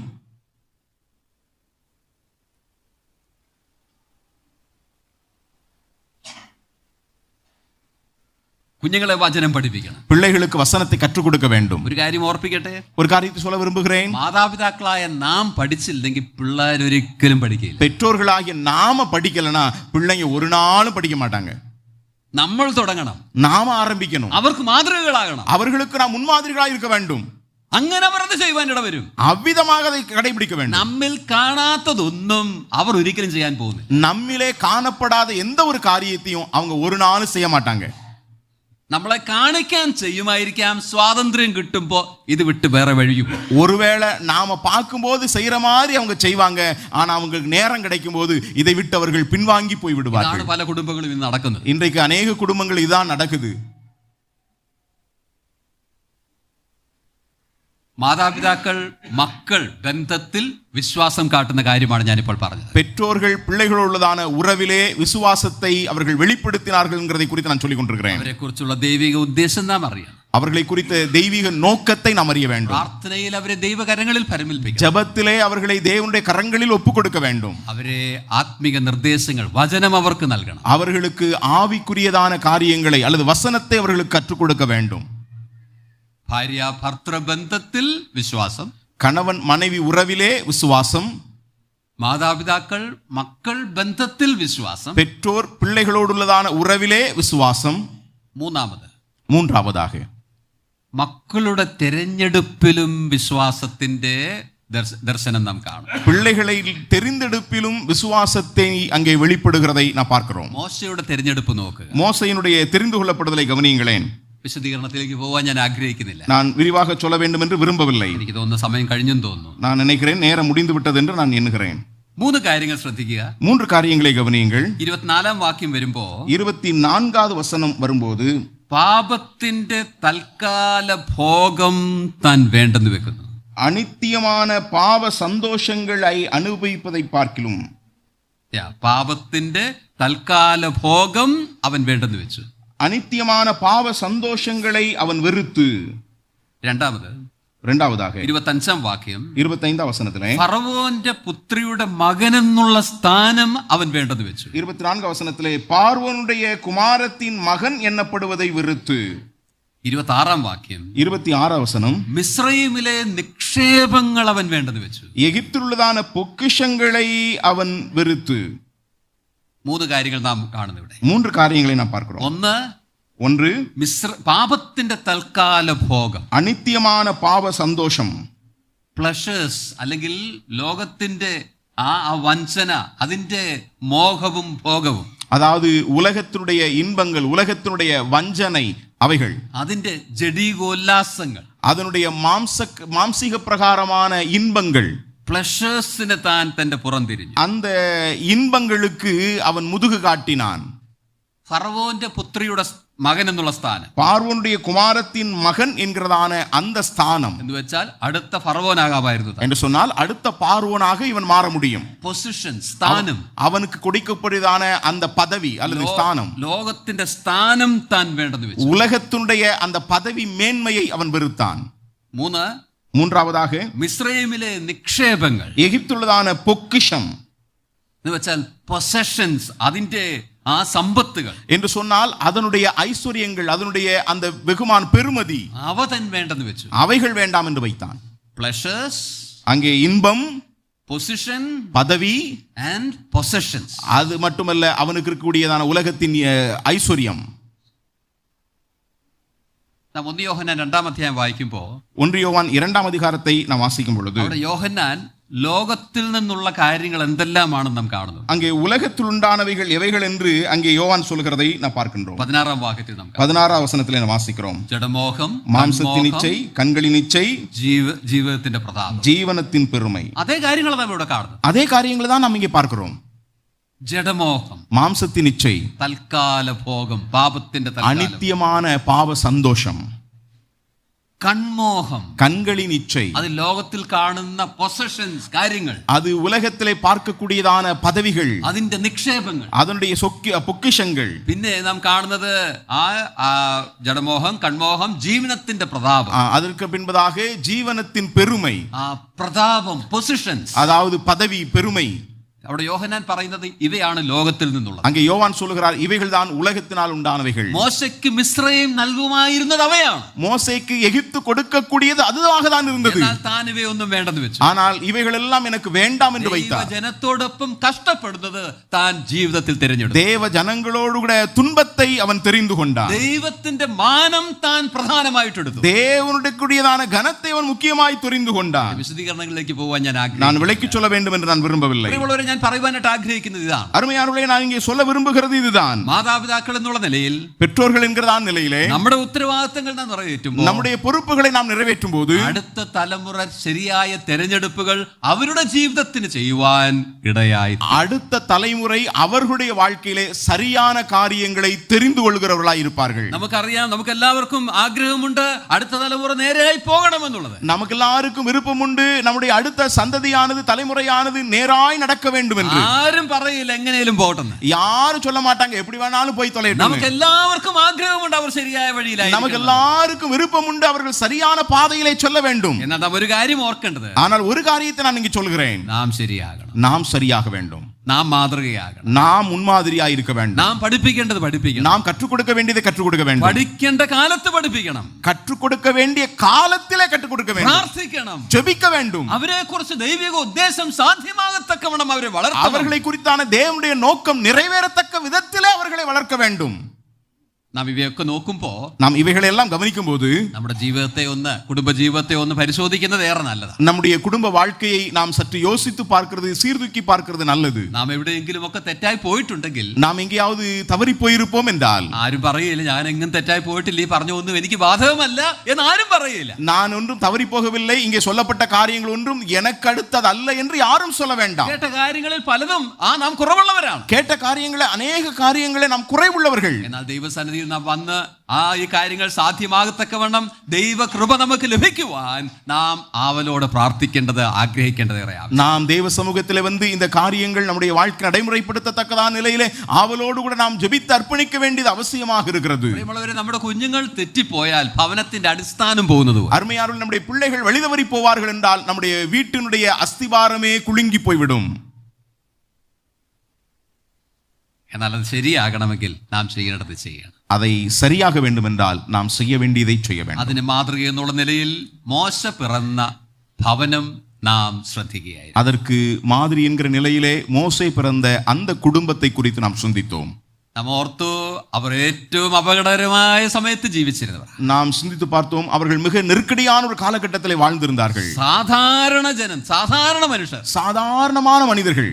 എന്നാൽ അമ്മയപ്പന്മാരിൽ വിശ്വാസമുണ്ടായിരുന്നു. ஆனால் தாய் தகப்பன்மாரிடத்தில் விசுவாசம் இருந்தது. അത് മക്കളിൽ കാണുന്നു. அதை பிள்ளைகளிலே அவர்கள் അവർ வெளிப்படுத்தினார்கள். മുഖാന്തരം ഒരു ജനത്തിന് വിടുതലിന് കാരണമാണ്. அவர்கள் மூலமாக ஒரு ஜனத்திற்கு விடுதலை உண்டானது. നമ്മയും കുടുംബങ്ങളായി പലയിടത്താക്കിയിരിക്കുന്നത് ആ ഉദ്ദേശത്തോടു കൂടി. நம்மை குடும்பங்களாக பல இடங்களிலே தேவன் வைத்திருக்கிறது இந்த நோக்கத்தின் അത് நிமித்தமாக. സാധ്യമാകണമെങ്കിൽ அது நிறைவேற வேண்டும் என்றால் വിശ്വാസം പ്രകടമാകണം. விசுவாசத்தை வெளிப்படுத்த ആ வேண்டும். കുടുംബത്തിൽ വിശ്വാസം ഏതെല്ലാം തലങ്ങളിൽ പ്രകടമായി എന്നുള്ളതാണ് നാം കണ്ടത്. அந்த விசுவாசம் அந்த குடும்பங்களிலே எந்தெந்த நிலைகளிலே வெளிப்பட்டது என்பதை பார்த்தோம். ഭാര്യ ഭർത്തൃബന്ധം, கணவன் மனைவி உறவிலே ദൈവം കുടുംബത്തിന് വെച്ച ആ ക്രമം അവർ പാലിച്ചു. தேவன் குடும்பத்திற்கு வைத்த அந்த ஒழுங்கை அவர்கள் கடைபிடித்தார்கள். നാം അതിൽ തെറ്റിപ്പോയിട്ടുണ്ടെങ്കിൽ, ஒருவேளை நாம் அதிலே தவறி இருப்போம் என்றால், പുരുഷന്മാരെന്നുള്ള നിലയിൽ നമ്മുടെ ഉത്തരവാദിത്തങ്ങൾ ഭവനത്തിൽ നാം കാക്കുന്നവരല്ലെങ്കിൽ, கணவன் என்கிற நிலையிலே நம்முடைய பொறுப்புகளை நம்முடைய வீடுகளிலே நிறைவேற்றவில்லை என்றால், നമ്മുടെ ഉത്തരവാദിത്തങ്ങളിലേക്ക് മടങ്ങി വരാം. நாம் நம்முடைய பொறுப்புக்கு நேராக திரும்பி வருவோம். സഹോദരിമാർ, വിധേയത്വം ഭവനത്തിൽ ഇല്ലെങ്കിൽ, சகோதரிகளுக்கு அங்கே வீட்டிலே கீழ்ப்படிதல் இல்லை என்றால் ക്രമത്തിലാവാം. நாம் அதை ஒழுங்குபடுத்துவோம். ഈ ബന്ധം ശരിയായില്ലെങ്കിൽ അടുത്ത ബന്ധം ശരിയാവൂ. இந்த உறவு சரியாக இல்லை என்றால் அடுத்த உறவு சரியாக இருக்காது. രണ്ടാമത് നാം കണ്ടത് മക്കളോടുള്ള ബന്ധത്തിൽ വിശ്വാസം കാത്തു. இரண்டாவதாக பிள்ளைகளோடுள்ளதான உறவிலே விசுவாசத்தை காத்துக் கொண்டார்கள். 3 കാര്യങ്ങൾ നാം കണ്ടു. 3 காரியங்களை பார்த்தோம். ஒன்று, ദൈവത്തിന് മക്കളെ കുറിച്ചൊരു ഉദ്ദേശം, தேவனுக்கு பிள்ளைகளை குறித்த ஒரு நோக்கம் உண்டு. ഈ ബോധ്യം നാം ഉള്ളവരായിരിക്കും. இந்த உணர்வு நமக்கு இருக்க வேண்டும். 2, പ്രാർത്ഥനയിൽ അവരെ ദൈവകരങ്ങളിൽ നാം ഭരമേൽപ്പിക്കും. ஜெபத்திலே தேவனுடைய கரங்களிலே அவர்களை நாம் ஒப்புக் கொடுக்க வேண்டும். നമുക്ക് സൂക്ഷിക്കുവാൻ കഴിയാത്ത കാലത്താ ജീവിക്കും. நாம் அவர்களை காத்துக்கொள்ள இயலாத ஒரு காலத்துல தான் வாழ்ந்து கொண்டிருக்கிறோம். കുടുംബങ്ങൾ പ്രശ്നങ്ങളിൽ അത് നിമിത്തം പോകുന്ന കാലത്താ ജീവിക്കും. குடும்பங்கள் அதன் நிமித்தமாக ஏராளமான பிரச்சனைகளை எதிர்கொள்ளக்கூடிய ஒரு காலகட்டம் இது. மட்டுமல்ல, വചനം നൽകേണ്ട പ്രായത്തിൽ കുഞ്ഞുങ്ങൾക്ക് നൽകണം. வசனத்தை கொடுக்க வேண்டிய வயதிலே பிள்ளைகளுக்கு நாம் கொடுக்க வேண்டும். അമ്രാം, യോക്കബേദ് അവർ ഈ കാര്യങ്ങളിൽ സഫലരായി. அம்ராம், யோகபேத் இந்த காரியங்களிலே அவர்கள் அக்கறையுள்ளவர்களாய் ഈ இருந்தார்கள். കാര്യങ്ങളിൽ നാം തെറ്റിപ്പോയിട്ടുണ്ടെങ്കിൽ, കുറവുള്ളവരായി തീർന്നിട്ടുണ്ടെങ്കിൽ കർത്താവിനോട് യാചിക്കാം കുറവ് നികത്തുവാൻ. இந்த காரியங்களிலே நாம் தவறி போயிருப்போம் என்று சொன்னால், அல்லது இதுவைகள் நம்மிடத்தில் இல்லாதிருக்கும் என்றால் ஆண்டவரிடத்தில் கேட்போம், ஆண்டவரே இந்த குறைவுகளை சரி செய். അടുത്ത് നാം കണ്ടത് ആ മോശ തന്റെ തിരഞ്ഞെടുപ്പിൽ എങ്ങനെ വിശ്വാസം കാട്ടിയെന്ന്. அடுத்து மோசே தன்னுடைய தெரிந்தெடுப்பிலே எவ்விதமாக விசுவாசத்தை வெளிப்படுத்தினார், காத்துக்கொண்டார். ലോകത്തിൽ കിട്ടാവുന്ന സകലവും കിട്ടത്തക്ക സ്ഥാനത്തും സ്ഥലത്തുമായിരുന്നതാണ്. உலகத்திலே கிடைக்க வேண்டியதான எல்லா காரியங்களும் கிடைக்கக்கூடியதான இடத்திலும் நிலையிலும் மோசே இருந்தார். ലോകത്തിന്റെ ഇമ്പങ്ങൾക്ക് താൻ പുറംതിരിഞ്ഞു. உலகத்தின் இன்பங்களை அவர் புறந்தள்ளினார். സ്ഥാനങ്ങൾക്ക് താൻ പുറംതിരിഞ്ഞു. தன்னுடைய பதவிகளை அவர் புறந்தள்ளினார். മാത്രമല്ല നിക്ഷേപങ്ങൾക്ക് താൻ மட்டுமல்ல, பொக்கிஷங்களை அவர் வெறுத்தார். ഇതൊക്കെ നമുക്ക് ആവശ്യമുള്ളതാ, സംശയമില്ല. இவைகள் நமக்கு தேவைதான், சந்தேகமே கிடையாது. നിക്ഷേപങ്ങളൊക്കെ നമുക്ക് വേണം, பொக்கிஷங்களும் நமக்கு வேண்டும், സ്ഥാനമൊക്കെ നമുക്ക് വേണം, பதவிகளும் நமக்கு வேண்டும். എന്നാൽ ലോകം ഇവ നൽകുമ്പോൾ, ஆனால் உலகம் இவைகளை கொடுக்கும்போது ദൈവത്തെ കൂടാതെയായിരിക്കും അത് നൽകുക. அவைகள் தேவன் இல்லாத நிலையில் நமக்கு கொடுக்கப்படுகிறது. എന്നാൽ ഇവയൊക്കെ നമുക്ക് ആവശ്യമുള്ളത് ദൈവം തരുന്നതാണ്. ഇതിന്റെ ഭാഗം. ஆனால் இவைகள் எல்லாம் நமக்கு தேவையான நிலையிலே தேவன் நமக்கு தருவார். ദൈവത്തിൽ നിന്ന് പ്രാപിച്ച് ഇവയൊക്കെ ദൈവത്തോടൊപ്പം സന്തോഷിക്കേണ്ടതാണ്. நாம் இவைகள் எல்லாம் தேவனிடத்தின் மூலமாய் பெற்றுக்கொண்டு தேவனோடு கூட இதிலே நாம் சந்தோஷப்பட வேண்டும். എന്നാൽ ലോകം ഇത് നൽകുമ്പോൾ ദൈവത്തിൽ നിന്ന് നമ്മെ അകറ്റുവാൻ അവ നൽകും. ஆனால் உலகம் இதை நமக்கு தரும்போது அவைகள் தேவனை விட்டு நம்மை தூரப்படுத்துகிறவைகளாக இருக்கும். അവയ്ക്ക് പുറംതിരിയ, அவைகளுக்கு நாம் முதுகு காட்டுவோம். കർത്താവിന് വേണ്ടി കഷ്ടപ്പെടുവാൻ നമ്മെ തന്നെ ഏൽപ്പിക്കാം. ஆண்டவருக்காக பாடுகு சகிக்க நம்மை நாமே ஒப்புக் கொடுப்போம். മോശയ്ക്ക് അത് സാധിച്ചുവെങ്കിൽ, மோசையினால் அது முடியும் என்றால் നമുക്കും സാധ്യമാണ്. நம்மாலும் அது முடியும். അതെ, നാം കൂടി വരുന്നത് ഒരു പുതിയ സമർപ്പണത്തിന് കാരണമാകുവാൻ ആവശ്യമുണ്ട്. நாம் கூடி வருகிறது ஒரு புதிய அர்ப்பணிப்புக்கு காரணமாக அது மாறட்டும். അതെ പ്രിയമുള്ളവരെ, നമ്മുടെ ജീവിതത്തെ പരിശോധിക്കാം, വേണ്ട ക്രമീകരണങ്ങൾ ചെയ്യാം. ஆகவே அருமையானவர்களே, நம்முடைய வாழ்க்கையை நாம் சோதனை செய்து பார்ப்போம், நம்மை அர்ப்பணிப்போம், ஒழுங்குபடுத்துவோம், കുടുംബങ്ങളായി അവനായി ജീവിക്കാം. குடும்பங்களாக அவருக்காக வாழுவோம். അതിനായിട്ട് നാം ഇന്ന് വൈകിട്ട് ചിന്തിച്ച ഈ ആലോചനകൾ നമ്മയൊക്കെയും പ്രോത്സാഹിപ്പിക്കുന്നതായിരിക്കും. அதற்காக இந்த மாலை வேளையிலே நாம் சிந்தித்த இந்த சிந்தனைகள் நம்மை உற்சாகப்படுத்துவதாக. കർത്താവ് നമ്മെ ഏവരെയും അനുഗ്രഹിക്കും. ஆண்டவர் நம் ஒவ்வொருவரையும் ஆசீர்வதிப்பாராக.